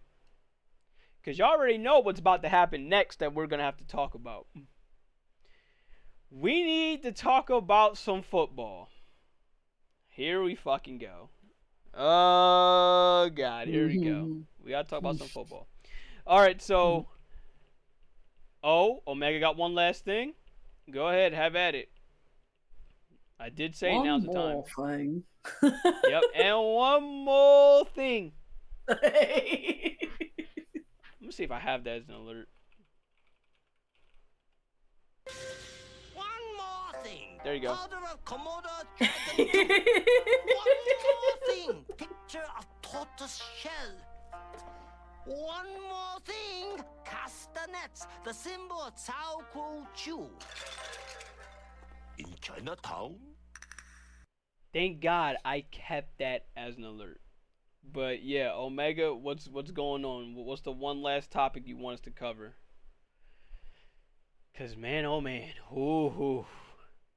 But wait, there's more. I've thought about that one too. Oh God. Maybe you should have that. Maybe you should have that as alert next time when you edit them. That would be a funny one too. Oh yeah, that sounds like something that could definitely be fun. I need to have a stream to do this. All right, so Omega says this. I'm gonna just come out and say it in regards to Nintendo. I like what they make, but you loathe what they do, and you're getting kind of tired of shitting on them just to hate because of their decisions. It's kind of turning into blind bias hatred.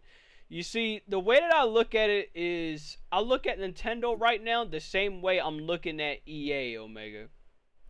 Whereas, I know you put out good games. Okay? I know you can put out good games. My thing is, why the fuck are y'all doing this shit? Like, why are you the way that y'all are? That's how I look at Nintendo now. Now, you want to say it's blind hatred? Feel free. But look, that hatred got to stem from somewhere. And it all start from Nintendo themselves. All they had to do was not be a fucking ass with some of this shit sometimes. And you know what? It's a damn shame because I didn't put it up there. I forgot to actually mention one more gaming thing. Power World's coming out of early access, by the way. For anyone that's not aware, it's coming out of early access and it's going to be out of it, I think, next year? I think what they said was March or April of next year. They said they were going to come out of early access. I think, you know what? Yeah, I did put it in the, yes, I did. I put it in the Power World area right here. So I actually wasn't able to see the video, so that's one thing we can talk about. Said it twice now, but what's one more time? Japanese businessmen are not gamers. Yes, they're not, but you want to know what? You need to be thinking of gaming.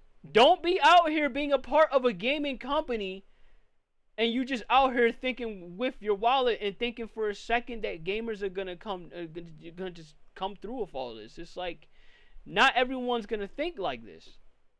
I mean, and to be fair, and I guess I feel like when when the catalyst was, and again, you know, I'm just saying, I think the catalyst was when Iwata passed on, because Iwata was a very good CEO. Right, and that motherfucker was a gamer. Like I said, and call out right and wrong.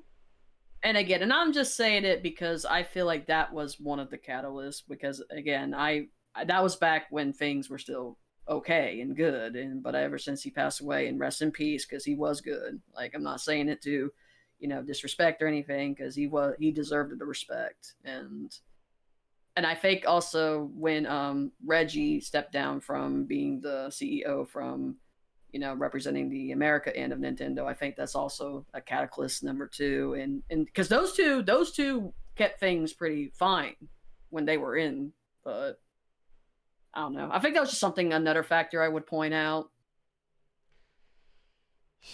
Yeah, man, it's just, I mean, look, here's how I see it, bro. It's very possible to be a businessman and also very possible to look at gaming as a whole all at the same time. You can absolutely do that. It's not hard to do. But these companies want to make it hard. So look, y'all want to make it hard, then don't be shocked at the backlash you're getting. EA proved this for a while to not be like this. They proved for a while to not be like this, and they're still like this. So it's like, you can do gaming without being like this, man. That's all I can really call them. The modern day Shinra Electric Power Company, and that's not a good thing. That's terrible. That is not a good thing. That's fucking downright despicable. He's not wrong, though. He's not wrong. Oh. I mean, I understand the vision, Omega. Don't worry, but I'm just saying it in agreement. Like, it's not wrong in terms of scenario, what it represents. That's not a good thing. I know it's not, but it's a very good comparison. Yes, bro. Like, I don't know how else I can put it. But now we got this right here with Power World, where they're releasing version 1.0. Yeah, they're becoming more like Umbrella. Yeah, pretty much. Hi everyone. Today, I'd like to talk a bit about the Lol? future of Palworld. He and said they're Pocket becoming more like But Umbrella first, from I want to Resident extend Evil, a big thank you, which is just as fucking terrible. Thank you so much for your kindness and support over the last 20 months. It truly means the world to us and motivates us to work even harder to make better and better games for you. Now, let's talk a bit about Palworld. Things are going to be a little different from here on out, and we want to take this chance to explain why. But don't worry, it's not bad news. Okay. Since Palworld's release, we've shipped 5 major updates, each adding new mechanics and improving the game in various ways. Version 0.2 introduced raids, a feature many fans have enjoyed and one we've continued to expand. Version 0.3 brought the first new island. Yes, they Sakura did Jima, Palworld X along with Terraria. many You new missed pals that, Omega. and quality of life features. Version 0.4 shook things Yeah, up they with did. Daybreak, a large new landmass, new faction, new pals, and many new mechanics. Version 0.5 brought crossplay to Palworld, allowing players on any system to finally play together. And finally, version 0.6, Tides of Terraria, was the long-anticipated Terraria collab, accompanied by many more quality of life improvements and new features. Now, we've reached a crossroads and need to decide what comes next. While we have a lot of ideas for where we want to take Palworld, we also need to start thinking about Palworld 1.0. Beyond just adding new content, there's a lot of cleanup that needs to be done before Palworld can exit early access. It's no secret that Palworld has a lot of quirks and jank, and we want to take the time to properly address those before releasing the game. With that in mind, we plan to start that cleanup this year. Our goal is to ultimately release Palworld next year in 2026, and we think taking the time now to fix those problems will ultimately lead to a better game. So, what does this mean? It means that things will be a little quiet from us for the rest of this year. It also means our winter update won't be as big as Fabric was. We hope our players understand that we're taking this extra time to improve the game overall. Okay. Now, that said, it doesn't mean there will be no updates. We still do have a few surprises planned for our winter update this year. We just want to be transparent about where we're headed and the development of Palworld going forward. Development of Palworld is not slowing down or scaling back, quite the opposite.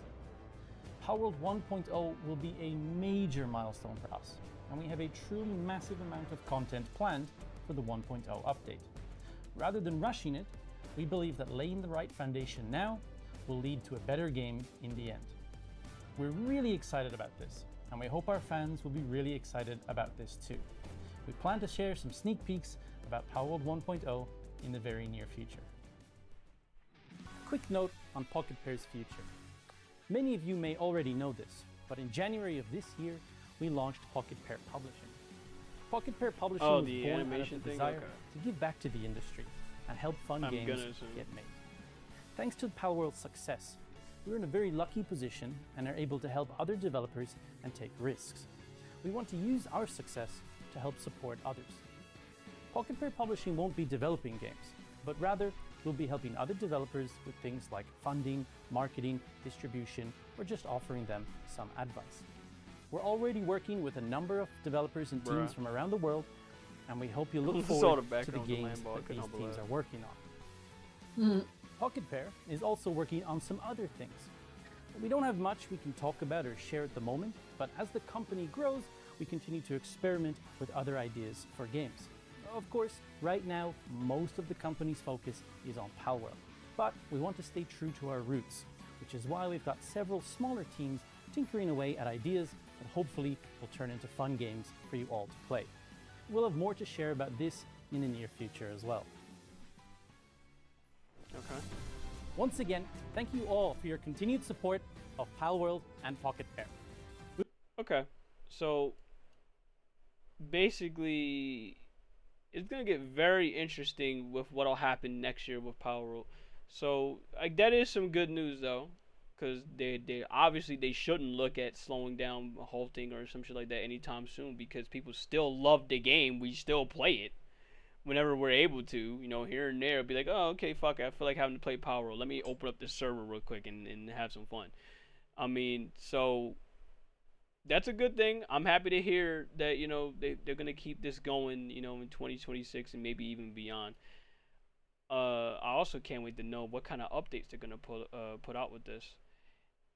Oh, and also the game's on sale, so there's that. I also like that, I'm glad that, that guy and them seem still, calm and composed despite, with Nintendo suing them and all that. I love that they're still like being passionate and still want to give hope that, things are not going to just be on a halt because of that. And again, I know that deep down, I know it's kind of being stressful, and I really do feel bad for them because I know that this is really a lot on the line for them. But I You know, also feel like this is, I'm gonna be honest, part of it is also social media's fault as well, because this whole reason why we're even in this lawsuit to begin with is because you constantly had people getting on social media the minute Power released, and they immediately ran right to Nintendo saying, sue them, sue them, sue them. And I'm like, you know what, man? Fuck you, dude. Yeah. Massive, massive, massive, massive fuck you for that. Like, and this is kind of where we're at now, where it's like, look, Nintendo's trying to take everything that y'all love with these kind of games and just fuck you up with it. So, but we'll see what'll happen with Power World later on. It's good to know though that they're working on 2026. Having to do an official release. Yeah. Because it's well deserved. Yeah. It's well deserved. But yeah, if y'all don't have Power World, which I'm shocked there's one person that don't have Power World. I think I know what I'm about to do to make sure they have Power World. Yeah, let's go on to gaming. Let's get started with game. I'm sorry. Well, let's move on from gaming and let's get started with some of this NFL stuff that we got going on. I'm not gonna take too. Why is it still in early access? Honestly, for what he just said, this game is still buggy as shit. The game still does have some bugs. The game still has some shit that goes on within the game to be like, you know what? Yeah, I see why. I see exactly why. Like when you're still glitching, lagging through shit. There's still some glitches in there that they have to iron out. There's still certain I'll have to say there's still certain setups that you can't do with your bases that I wish you could do, but you really can't. But other than that, the game is still fun. I'm all for it. Best early access game I've played in a while. To get on with, you don't have that game, it might be on sale for PlayStation and Xbox, so definitely take a look. It is crossplay. So let's start this off with sports. We got the Green Bay Packers beating the Washington Commanders 27-18.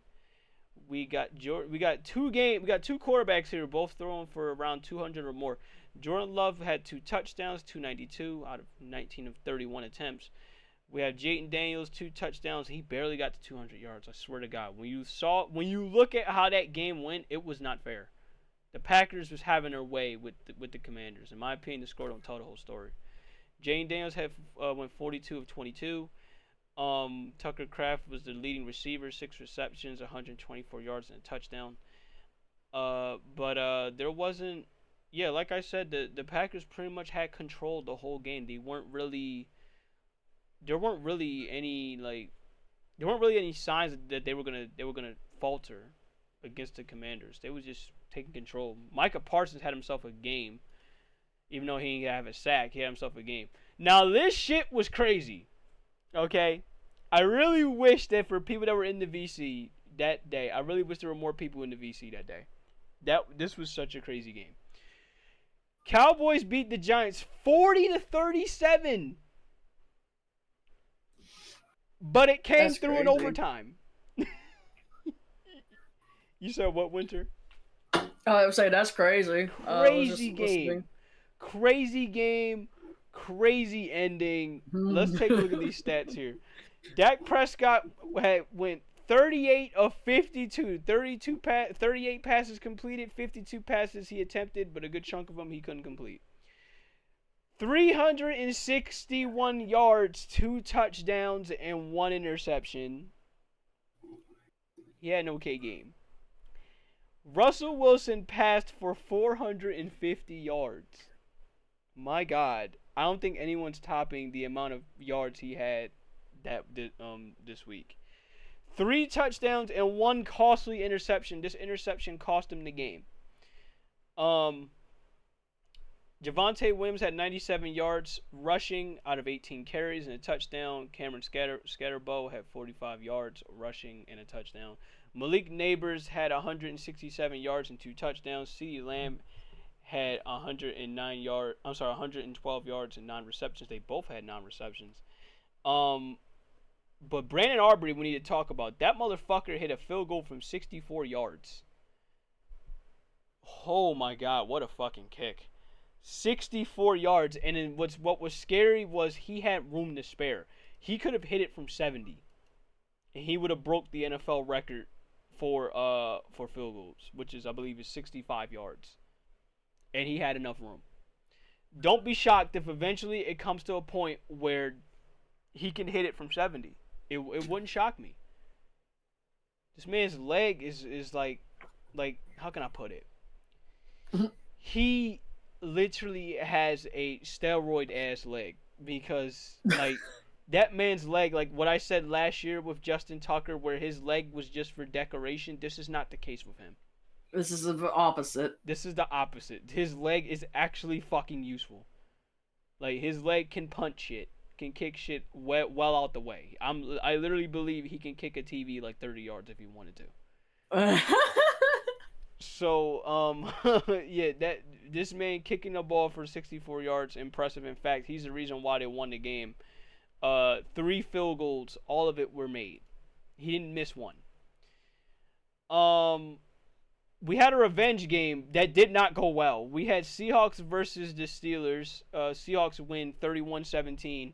The only good thing that came out of it was DK Metcalf, Donkey Kong Metcalf, scoring a touchdown. But other than that, he didn't do anything, because he had how many yards receiving? Let me look at him. He had three catches for 20 yards. That's not good. And the leading receiver was the running back with 4 receptions and 86 yards. That's not good at all.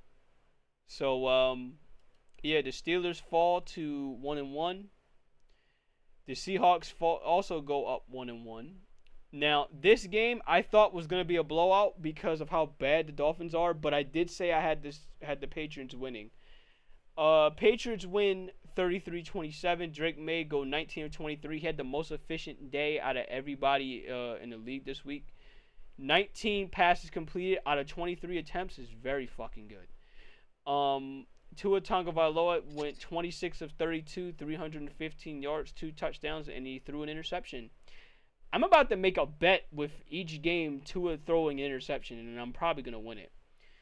Ramondre Stevenson had 54 yards. Devontae Achane had 30 yards. Tyreek Hill finally had a good game after 5 weeks.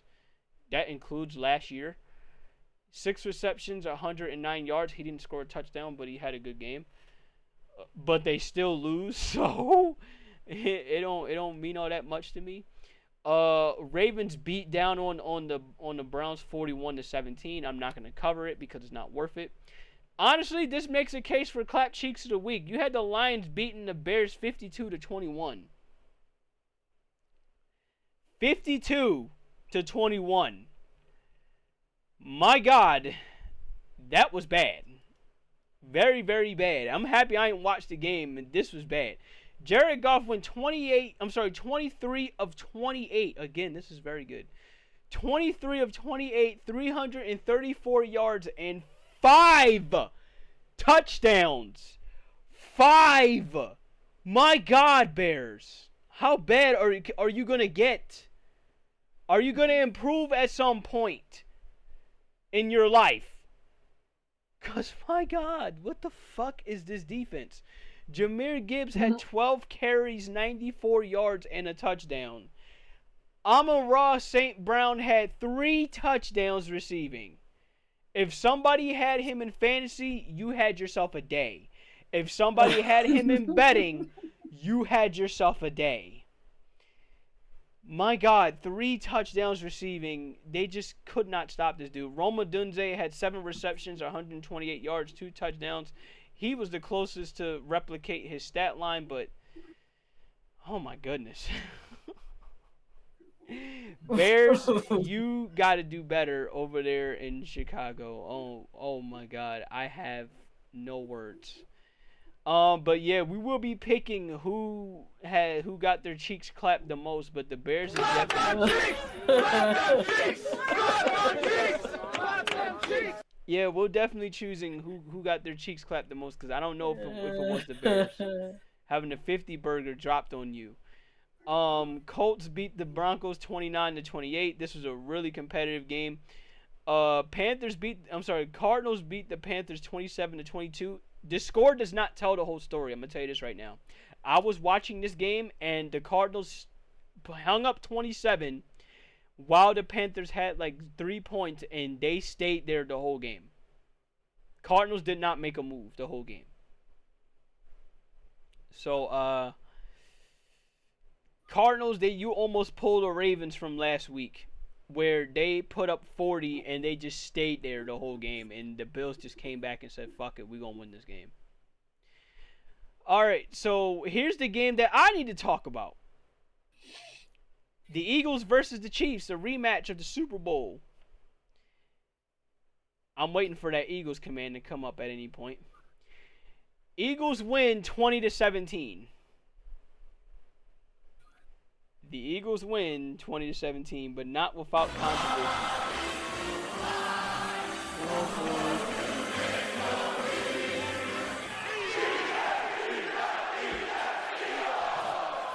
Jalen Hurts went 15 of 22 and had 101 yards passing. Not one touchdown and not one interception. Now, I'm going to say this right here in all blunt honesty. 15 of 22, 101 yards is terrible. Not good. Did we win the game? Yes, we won the game. But your quarterback going 101 yards isn't exactly thrilling either. Excuse me. Now, Patrick Mahomes also didn't do as good because he went 16 of 29, 187 yards, 1 touchdown, and 1 interception. He also ran for a touchdown. So he had technically 2 touchdowns total, but he threw an interception. And that 1 interception actually cost him the game. Saquon Barkley. At least you don't have to worry about hearing me yell run the ball, because that's exactly what they did. They had 22 carries, 88 yards, and he had a touchdown. 22 carries. He did his job. Devontae Smith was the leading receiver. What? For once. Yes. Oh my God. I'm just saying, just for once, that's actually good. Yep, for once. They actually ran the ball. They didn't have to hear my mouth, no nothing. Devontae Smith ran. He had 4 catches for 53 yards. Now here's where. Let me take a sip of water. I'm gonna need this.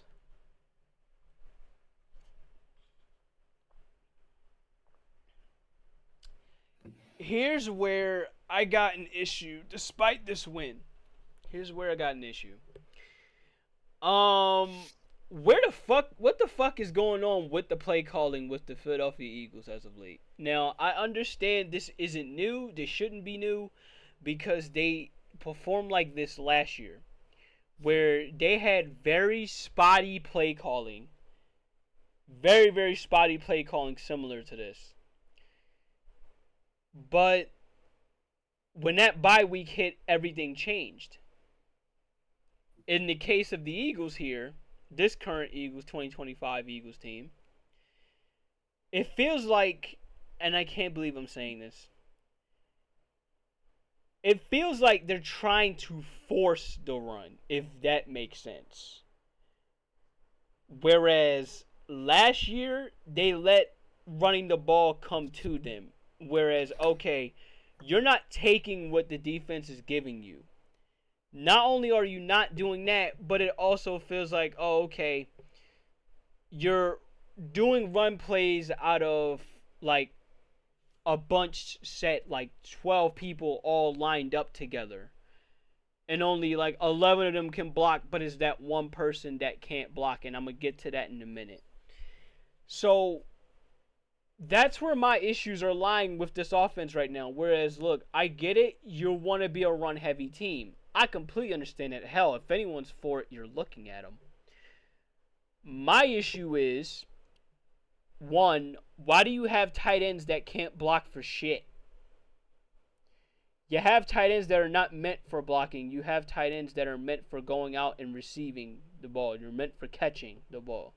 So I don't know what the fuck is going on there with that. But the other issue is you have two receivers by the name of Devontae Smith, who I've mentioned here, and A.J. Brown. You have two superstar talent wide receivers. What the fuck are you doing with them when it goes to these routes? I'm seeing A.J. Brown doing nothing but 5-yard slants. Like, this ain't the Saints.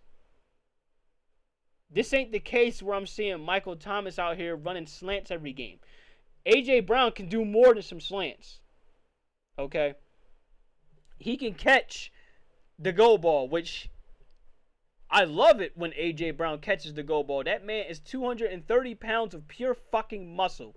Let that man go up and bulldoze over somebody to get that football.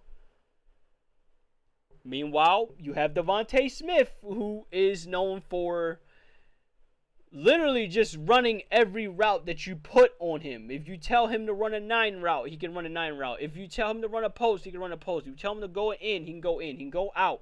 He can go anywhere that you want to give him, but you're making him do the routes that A.J. Brown is normally known for. What the fuck are you doing? Right. That's Yes, that's very ass backwards. Very ass backwards. I may not know much about this, but even it doesn't take a genius to know that that's. Let me put it like this in a very, very common way. Imagine Sega had a football team and you had. Imagine Sega had a football team, right? And you had Knuckles as the quarterback. You had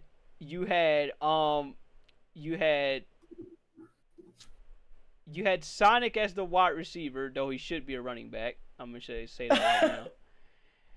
You had Sonic as a wide receiver too, right? Okay. Even me laughing about it is so funny. You had you have Storm as wide receiver 1. I'm sorry. I know. I'm just laughing because I know what characters won, and then but go on. Sorry. Yeah, you have Storm as wide receiver 1. That's A.J. Brown.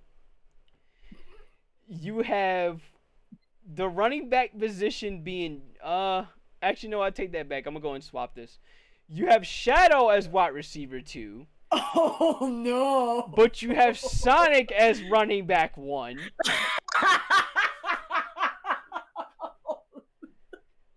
And for tight end, you have This is terrible, but I see the vision because I'm basically trying. they're cooked. I'm trying. They're cooked essentially because I'm trying. we know what Shadow is capable of. That's right. Why. Right.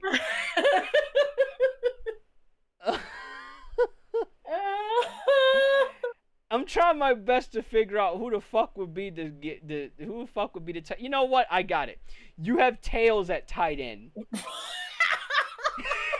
As in, he could either block or he could either catch. That's Tails at tight end. He's Oh no! He can do whatever it is you want him to do. Okay. Now, granted, let's put it like this because this is the Eagles and Chiefs game. Tails was out for this game because he got injured. You say Big is not fast. Now, yeah, Big's not fast. Big is not fast. Now, here's the deal. As much as I want to say Big, as much as I want to say him, the only time Big would be a proper comparison is if you look at Rob Gronkowski. I kid you not. Look up Rob Gronkowski and look up Big the Cat. You'll see why I say that. But other than that,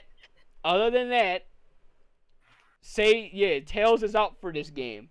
So to put it in a proper comparison, you have fucking Wave there at tight end. Tight end number 1. She would basically be the backup tight end. What about Silver? Silver, I sadly, as much as I love it, Silver would be wide receiver 3. I mean,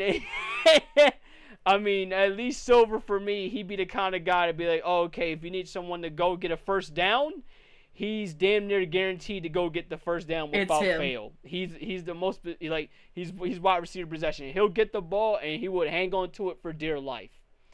Yeah. That's Silver. Is Vector a quarterback? No. No,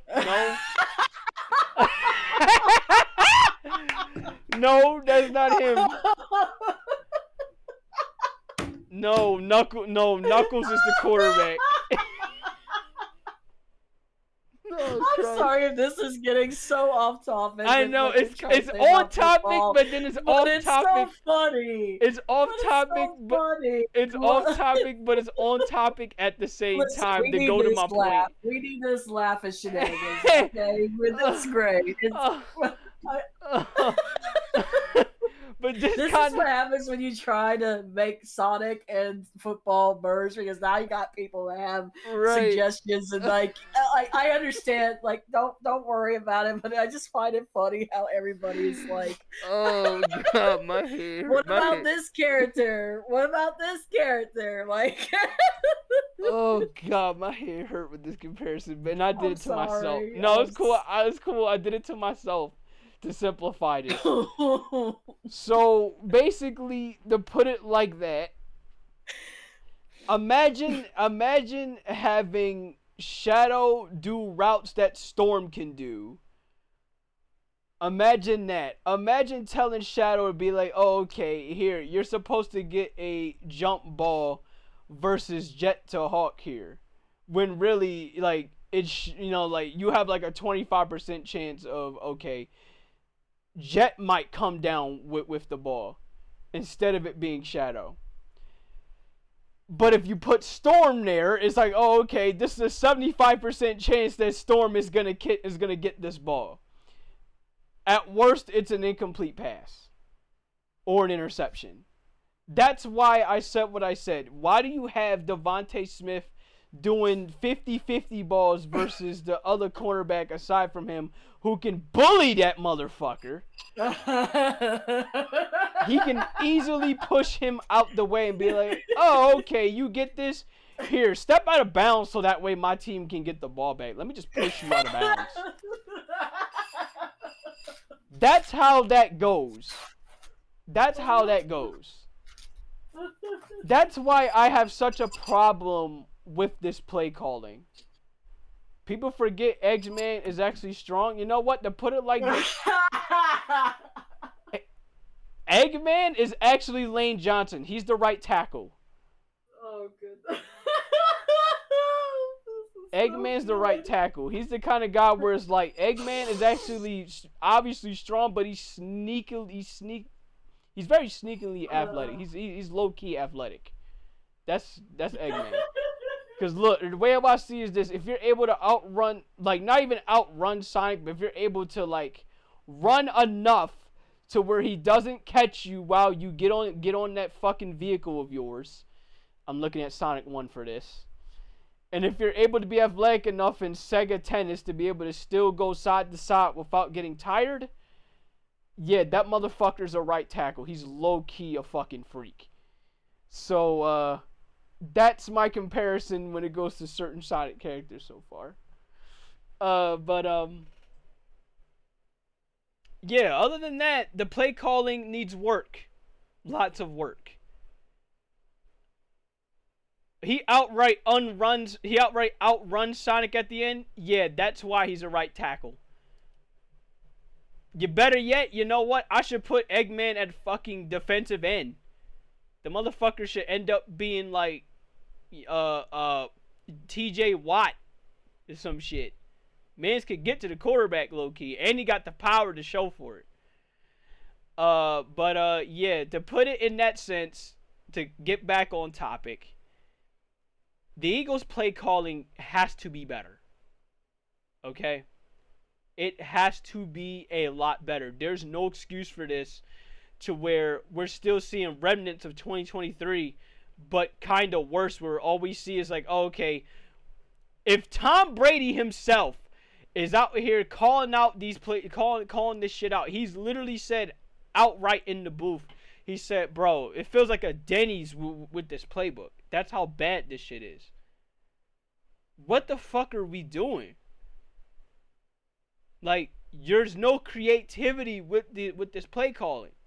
The best thing that happened was Dallas Goedert getting a lot of catches. Other than that, this playbook looked like a Denny's where everything is so fucking predictable. Like, what the hell is going on? So, yeah, I mean, I can't put it no more blunt than that. The next game we're going to have to go up against, which is the Rams. I'm going to plan on trying to get to that game, by the way. So, you might not be able to see me with NFL Sunday. And if you do, it would be me leaving the Eagles broadcast up there, because I'm gonna look at going to that game. And if I still spot more bullshit, such as predictable play calling, I'm gonna be very, very upset. Such as when the Eagles lined up in pistol formation, like you'll see it when the quarterback is behind the center, but then you got the running back behind the quarterback. If I see, in this case to put in Sega terms, if I continuously see Knuckles hand the ball off to Sonic, unless Sonic is out here sprinting his way to a touchdown, more often than not, he's going to get stopped. I need to see some fucking play action, okay? I need to see Knuckles play action the ball, as in fake the handoff to Sonic, and I need to see Knuckles looking at Shadow. Or looking at Storm for a fucking first down. Please and thank you. That is as, like, simplified yet blunt I can get with this Eagles team. Congratulations on beating Patrick Mahomes. Yes, absolutely. Affirmative. Fuck Patrick Mahomes. Fuck the Chiefs. I agree with you. Fuck them. But you want to know what? Y'all got to do better. You got to do better. Because there's only so much this play calling can take until we go into the playoffs and we get our ass kicked. So, yeah, I don't know how else I can put it. You gotta do better. All in all, we could look at the stats all we want. Stats don't tell the full story. Both teams, it was a defensive game all 60 minutes. It was a defensive game. So thank you, Vic Fangio, for being here, because if this was anywhere else, if this was any other team that he was a part of, we would be fucked. We'd be screwed. Cooked. Like fried bird. Y'all want fried eagle? That's exactly what the fuck was about to come here. We was about to get scalped out here. Alright, so next we have another contender for clap cheeks of the week. We got the Falcons beating the Vikings 22-6. And I watched this game and this shit was terrible. Oh, and I don't mean just by a score. I mean sitting there watching this game, this shit was ass. I actually need to have the John Cena sound alert with how ass this game was. Like, all I'm seeing here is Vikings getting stopped at the 1 yard line when, you know what? All you had to do was tush push it, but no. We want to go ahead and do a play action. And his name is John Cena!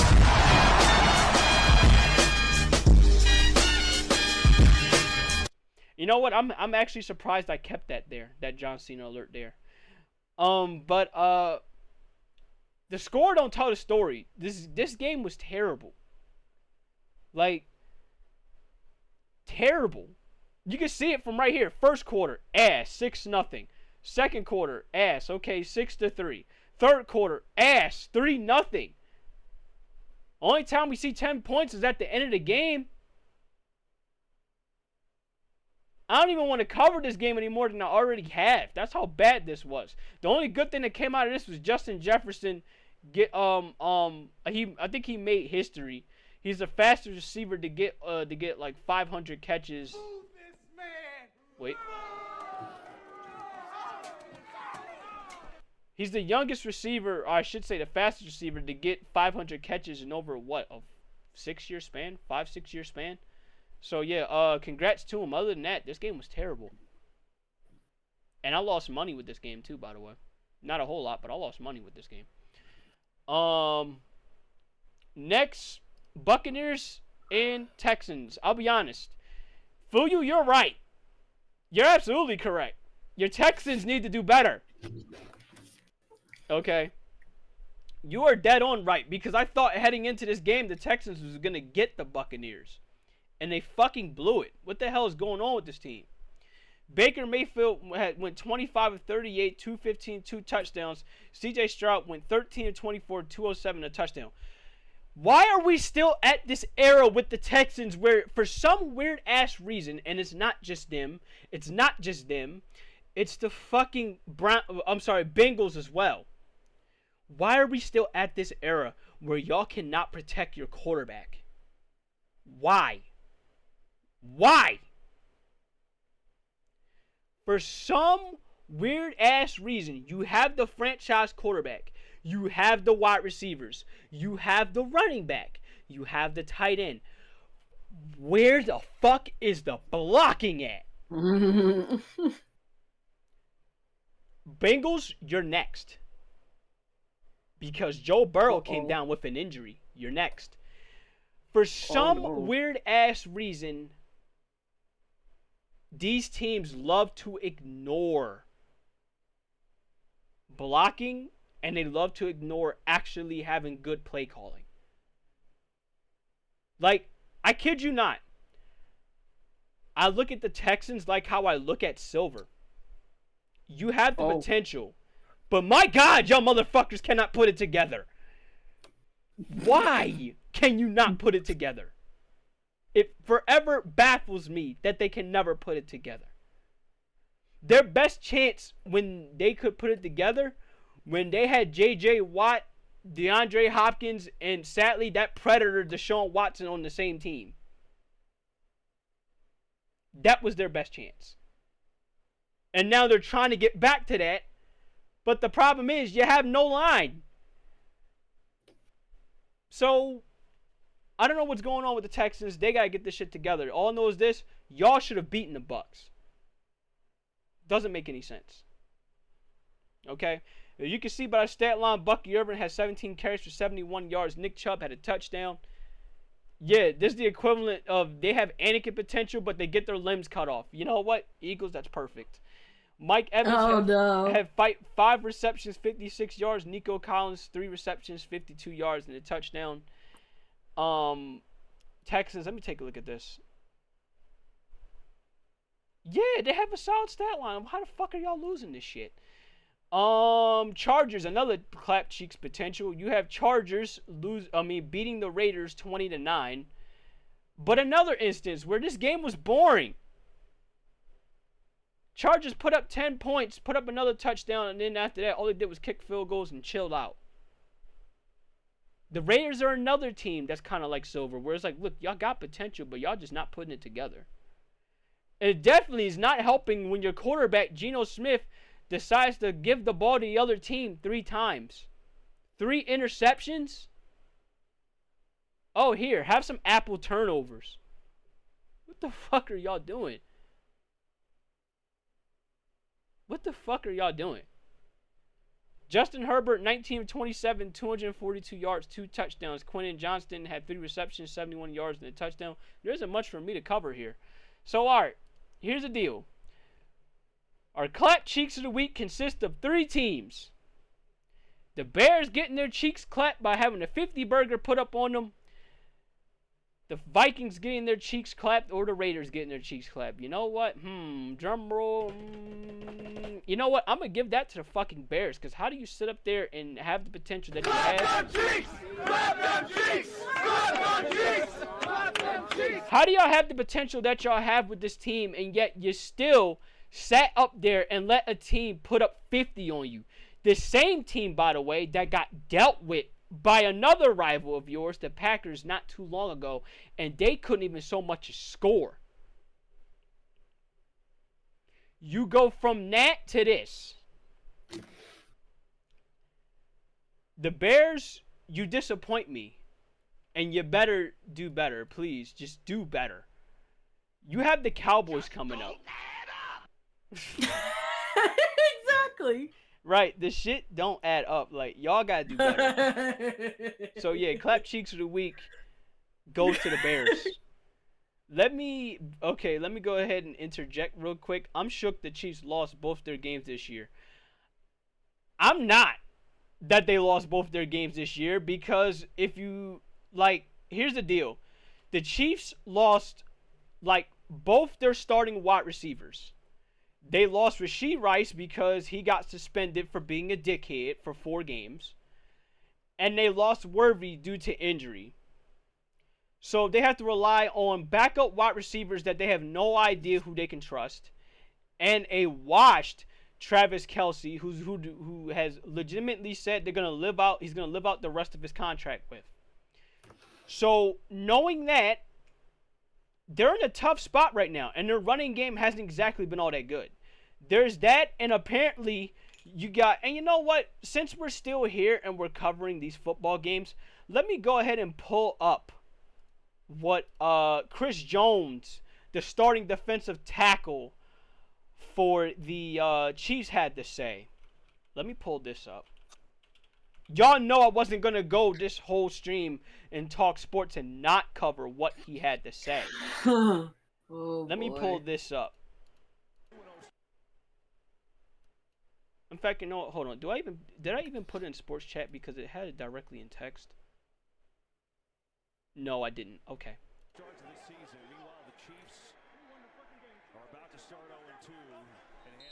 Now, I know it's hard to hear because you had commentary going on, but I'll go ahead and run it back one more time. And if you still can't hear it, I'll go ahead and tell you what was said.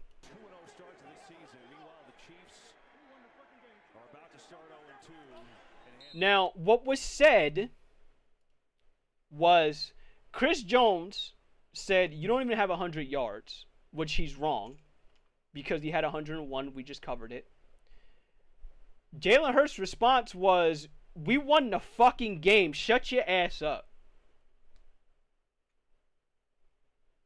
Oof. That should tell you the mentality of both teams right there. Only thing the Eagles care about is, despite the shitty play calling, all I know is this: if we win the game, we win the game. I don't give a fuck whether or not I pass for 25 yards or Saquon Barkley runs for 500. I don't care if A.J. Brown gets like 100 yards or Devontae Smith gets 1 yard.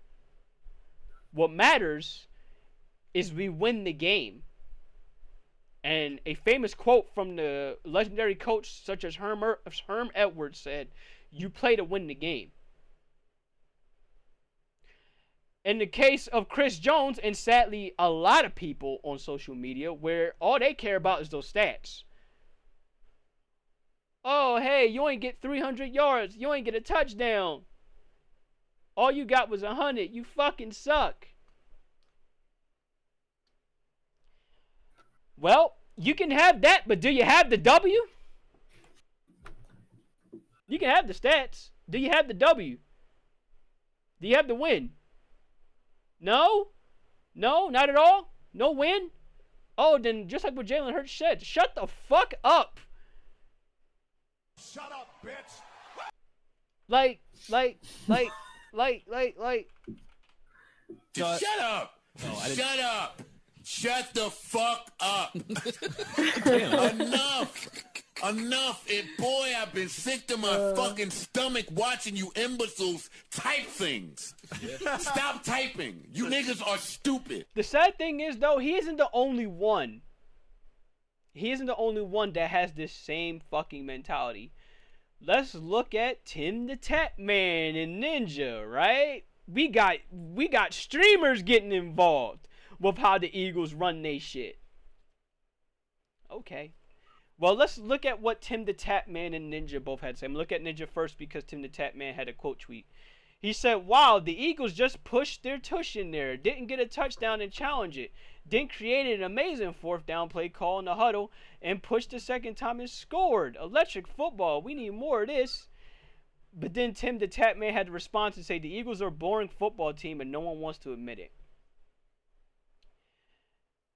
Now, I don't know why Ninja's talking, considering we just covered the Lions getting their ass kicked by the Packers just a week ago. And on top of that, yes, they just beat the Bears, like, badly. They clearly got their cheeks clapped. But, my thing is, I don't know why the Lions fans are talking. When the last I checked, when you had an opportunity to face the Eagles in the playoffs, NFC Conference Championship game, I was expecting it to be the Eagles versus the Lions. The Lions got their shit pushed in by the Commanders. And it happened to be Commanders versus the Eagles instead. So I don't know why Lions fans having the nerve to talk when you should be worried about the other NFC East team that sat up there and said, "Oh, hey, look, this is your house. This is your home. Let me go ahead and eat up all your food in your home while you get nothing. And piss and shit in your toilet while you have to clean it." That's how that NFC divisional game went when it went to the Commanders versus the Lions. Oh, Lord. And not flush, by the way. Oh, no. Eat shit, piss, and not flush in your house while I leave. That's how that went. So I don't know why Lions fans having the nerve to talk. Now, I don't know what fan base Tim the Tap Man roots for, but you want to know what? I don't give a fuck because I don't watch Tim the Tap Man. But for y'all to say, "Oh, the Eagles are a boring football team," I will take it. I'll take it. The Eagles are a boring football team, huh? You know what? You know why I love history, ladies and gentlemen? Let me go ahead and hit y'all with a nice little history lesson from yours truly, Riding the Phantoms. From last I checked, I'm pretty sure Tom Brady was in this league for 20 years.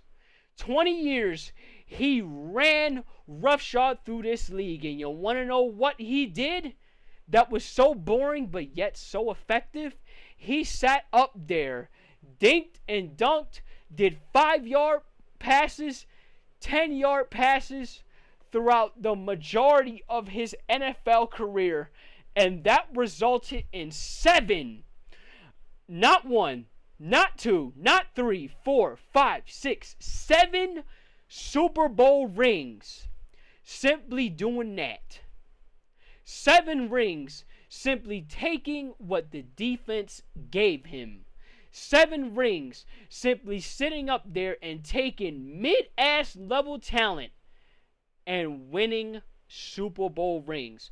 And the one time he did have that set talent, well, let's take a look in 2007 when he had the amazing Randy Moss and they sat up there and made history together. And the only thing they couldn't do was close the deal and win that Super Bowl in 07. So I don't want to hear shit about the Eagles being a boring football team when for 20 years I had to witness Tom Brady systematically pick a defense apart for 20 years because he was playing boring football. So I don't want to hear a fucking word about the Eagles being a boring football team. Now, I do agree. I will agree on one thing. I already said it. I agree on one thing. The offense needs to be better. But I don't want to hear this boring football team shit when we've already went through it before. And it wasn't fun. It wasn't fun. It's funny because Eagles made Star Wars references Here's the biggest Star Wars reference of them all. Brady era football that we had to go through was literally like the Sith taking over after Order 66. No. That's how this was. Oh no. Right after Order 66, all hell broke loose. The Sith took over everything. You could only eat when you say they could eat. You could work when you say they could work, which was a lot of working. You could only take a break when you say you could take a break. You'd be lucky to escape with a championship under Tom Brady and Bill Belichick's watch. God forbid being in the same division as them, talking about the Bills, Dolphins, and fucking Jets. Like, he was their daddy for 20 years. Just saying, boring offense. Now, that wasn't the only thing that I laughed about when it went to them saying, oh, okay, boring offense. It's when somebody said, and I laughed at this, Jalen Hurts, the big fundamental is Jalen Hurts. So for anyone that don't know what that nickname implies, that implies to the San Antonio Spurs and with Tim Duncan, who, I shit you not, this is the proper comparison with him. Tim Duncan was the Luigi of his time, as in he would just look at you wrong and he would fucking win. Oh, like the death stare? Yes. That's okay. essentially Tim Duncan. Tim Duncan was the kind of player where he would not celebrate, he would barely say some shit. But when he gets on the basketball court, you would see like, oh, okay, he's only doing a small hook shot. Oh, okay, he's only getting like a small assist here and there. Oh, okay, he ain't shit. And then when you look at the stat line, you'll see that Tim Duncan just put up 30 points, 15 rebounds, and 10 assists on your ass without even realizing it. And won 5 championships. 5 NBA titles. So by all means, ladies and gentlemen, if you want to sit here and tell me that my team's boring, thank you. That means that they're boring, but they're going to be damn successful. I will take that day in and day out. I will take the Tim Duncan approach where I will sit up there and go 15, 10, and 5 on your head without even you even realizing it. I'll take it. He'll be like, bitch, box score. Not only did I win, I still dominate on your ass. I don't care. I went off on your ass. I don't care. I did my part. Now, on to the Bengals. Remember what I said? I said I was going to get on the Bengals. And now it's time for me to get on them. I specifically remember Bengals fans saying, oh, Joe Burrow's top 5. Joe Burrow's this. Joe Burrow's that. Well, have a look at this. Joe Burrow's injured again. Again. I'm going to see if I can find it somewhere to pull this up. Joe Burrow has quite the injury history, and it ain't good. Bengals treating this dude like how the Colts treated Andrew Luck. While I was shitting on the Texans for not having a line, Bengals got it worse. Bengals got it worse. Because at one point, the Bengals had success. The Bengals went to the Super Bowl at one point with Joe Burrow, and then after that, it's been all going downhill for the Bengals. And I laugh hard when it goes to them.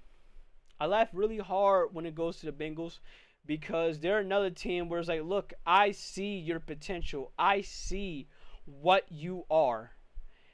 And yet, you squander it. You blow it. Let me see if I can find a list. It should be somewhere here where it has a list of his injury. You know what? This is good enough. This is perfect. So, here's his injury history. In 2017, August 2017, this is when he was in college. He had a wrist fracture. That was in 2017. In 2020, when he was in LSU, when they won that national championship, He had a torn rib. He had messed up ribs. I'll put it like that. 2020, same year, in November, he had a torn ACL, torn PCL, torn MCL, and meniscus. He fucked up his leg in like 5 different ways. Oof. 2022, he had an MCL sprain. In February 2022, mind you, this was like when the Eagles and Chiefs Super Bowl.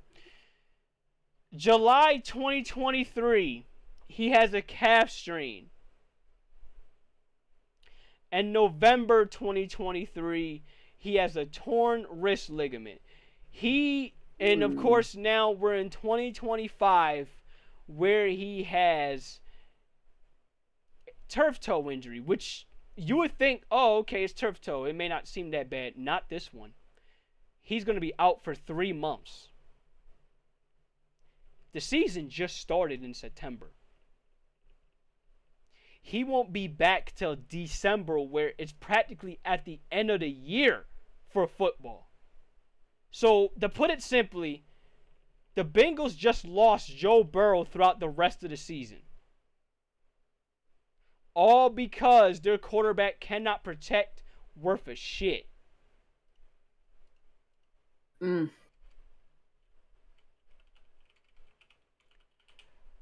All y'all had to do, Cincinnati Bengals, all you had to do was sit up there and protect your quarterback. He's your moneymaker, right?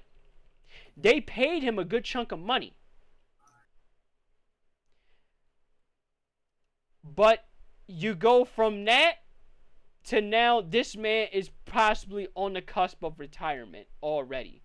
Because here it is with Bleacher Report. Joe Burrow has already been sacked 20, as in hit while he still has the ball. That's what a sack is, ladies and gentlemen. He has been sacked 27 more times than Andrew Luck has, despite playing 15 fewer games. Andrew Luck retired at 29. Joe Burrow is 28. The biggest question now is not how good Joe Burrow is. The biggest question is how long is Joe Burrow going to be in the NFL? And it ain't nobody's fault but the Bengals. No one's fault but them. Because you want to know what they decided to do to quote unquote give Joe Burrow help? I'll tell you. How is Jamar Chase and T. Higgins doing?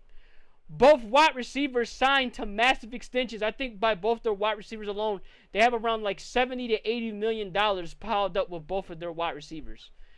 That kind of money could have went to some offensive line help. Just saying, man. Just saying. All that money could have went to offensive line help.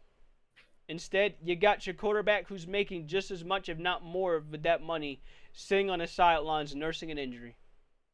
You have no running back, you have no offensive line, and your defense is ass, which is another thing they didn't address. Your defense, surprisingly, is the only reason keeping them in games. But for how long are they going to keep them in games? Not that long. I guarantee you that. So, Bengals, you can do better. Texans, you can do better. You better start protecting your quarterback. Otherwise, you better be ready to see another NFL draft where you're going to be drafting another quarterback. And then you're going to have another issue. We're going to be like, oh, damn, let's not protect our quarterback all over again. Terrible work. Terrible. Okay. Now, with that being said, I'm almost done. We just have one more thing to address when it goes to sports. The Philadelphia Phillies, in the most stressful way possible. Oh, no. The Philadelphia Phillies are National League East champions for the second straight year, but goddamn did they make it stressful. I was watching this shit and my heart almost dropped. Oh Oh. So they won the game. They won in extra innings, but oh my God, did they ever make it stressful? So it was bases loaded, right? As in first base, second base, third base, bases loaded. And the Dodgers just needed 2 scores. 2 scores. 1 to tie the game and 1 to effectively win the game. This was how it went. 6-5. They need a base hit. If they get that base hit, the game is over. Because this guy, number 5 here at the bottom right of the screen, he can run. So, this game could have been over like 2-3 different times, but the Phillies just kept letting them stay in it, which is weird. So let's see how the ending went with the Phillies and the Dodgers. Here's the pitch. Swinging a ground ball over to first. This should do it. Harper's got it. He'll take it to the bag. And for the second consecutive season, the Philadelphia Phillies are the National League East champions. Did not come without controversy, but my God, they fucking did it. Thank God. So congratulations to the Philadelphia Phillies for winning the National League East again. My thing is this.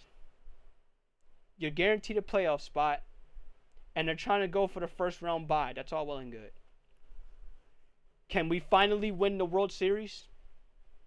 There's a reason why I don't cover the Phillies much. Because as good as the Phillies are as a team, they're talented as a team. The Philadelphia Phillies, for me, are the Dallas Cowboys of baseball. Oh, no. As in, they'll be successful as fuck in that regular season, but when it comes to the playoffs, they choke like crazy. And they don't get the job done. Oh. So, I need to see them do this come playoff time. And let's be honest, we love Bryce Harper. We love us some Bryce Harper. Legendary career, Hall of Fame career when he hangs it up and it's all said and done. But it would be a shame if we have Bryce Harper leave the MLB, leave baseball, and not have a World Series ring to his name. God of Ninja Hogs, you welcome back. We're about to be finished. I'm just now about to wrap up with sports. We wrapped up all that we could with gaming. But yeah, we're just about over. You said you're like the Cowboys. When they make it to a World Series. No, right now for me, they're like the Bills right now when it goes to them being in a World Series, except that they won. Whereas, okay, they won in 08, but they lost in 09, and they lost in like a couple years back to the Astros. That's the Phillies for me. I need to see them win another World Series, okay? I ain't getting any younger. I haven't seen them win a World Series since I was in high school. Okay? So Phillies, let's see what y'all can do. Come playoff time. I don't care what y'all do now. October's a couple weeks away. So let's get this shit done. That's all I gotta say. Alright, for everyone, if there's anything else I may have missed, we could talk about it later on. Other than that, it is 8:45. We've been at this for 3 hours. I've talked my mouth off. I'm sure Winter has talked her mouth off. We have talked a good chunk about what we had to talk about today, whether good or bad. Thank you everyone so much for having to come by. Winter, thank you for having to be a guest with me once again. It is always great to have you here. Everyone that came by, Eagles, God of Ninja, everyone that came by from Winter's Discord, Winter's area, Winter's Discord, my Discord, doesn't matter. Thank you everyone so much for having to come by. I'm honored, I'm grateful. Till then, guys, the schedule throughout the rest of the week is pretty clear. I will not be doing anything throughout the rest of the week because I'm going to be taking a break throughout this week because I felt like, the burnout was starting to settle in. So I only felt like it was right that we continue having to cover the lightning round and, get this out the way. Anybody that came in through Twitter, anybody that came in through Blue Sky, thank you for coming by to lurk. It is great to see you. Till then, guys, as always, every second and every minute and every hour y'all spend with me is every second and every minute and every hour I'm blessed and thankful for. Let me check and see who is live right now. We're going to see who we're gonna show some love to. Thank you, Fuyu, for the hydration. I'm definitely gonna hydrate my ass off when this is over. Let me see here. Who is live? That's the schedule that y'all saw. We definitely got a good. Whoops, wrong one. Alright, here it is. I got a good bit of people here live tonight. We got some Monster Hunter stories with Charles. We got Paradox Power Plays playing Metal Gear. We got Xander playing some Master Duel. We got Chica playing some Monster Hunter. It's a who's who on who I want to raid tonight. So, that being said, let me see.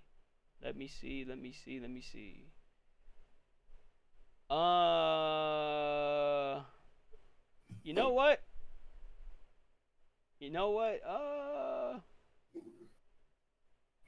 I'm gonna show Chica some love. I think that's who I'm gonna go ahead and raid. Check out Chica Ito. She's a amazing streamer. Always chill to stream with, chill to have fun with. She's playing some Monster Hunter. Is that fucking okay? I thought that was who I thought it was. I'm like, is that Isabel Hunting? Till then, y'all take care of yourself. Don't be a dickhead to your fellow people. Be nice to one another. And I will see you next week. Have a good night. Take care. Drink water. Don't be a dickhead.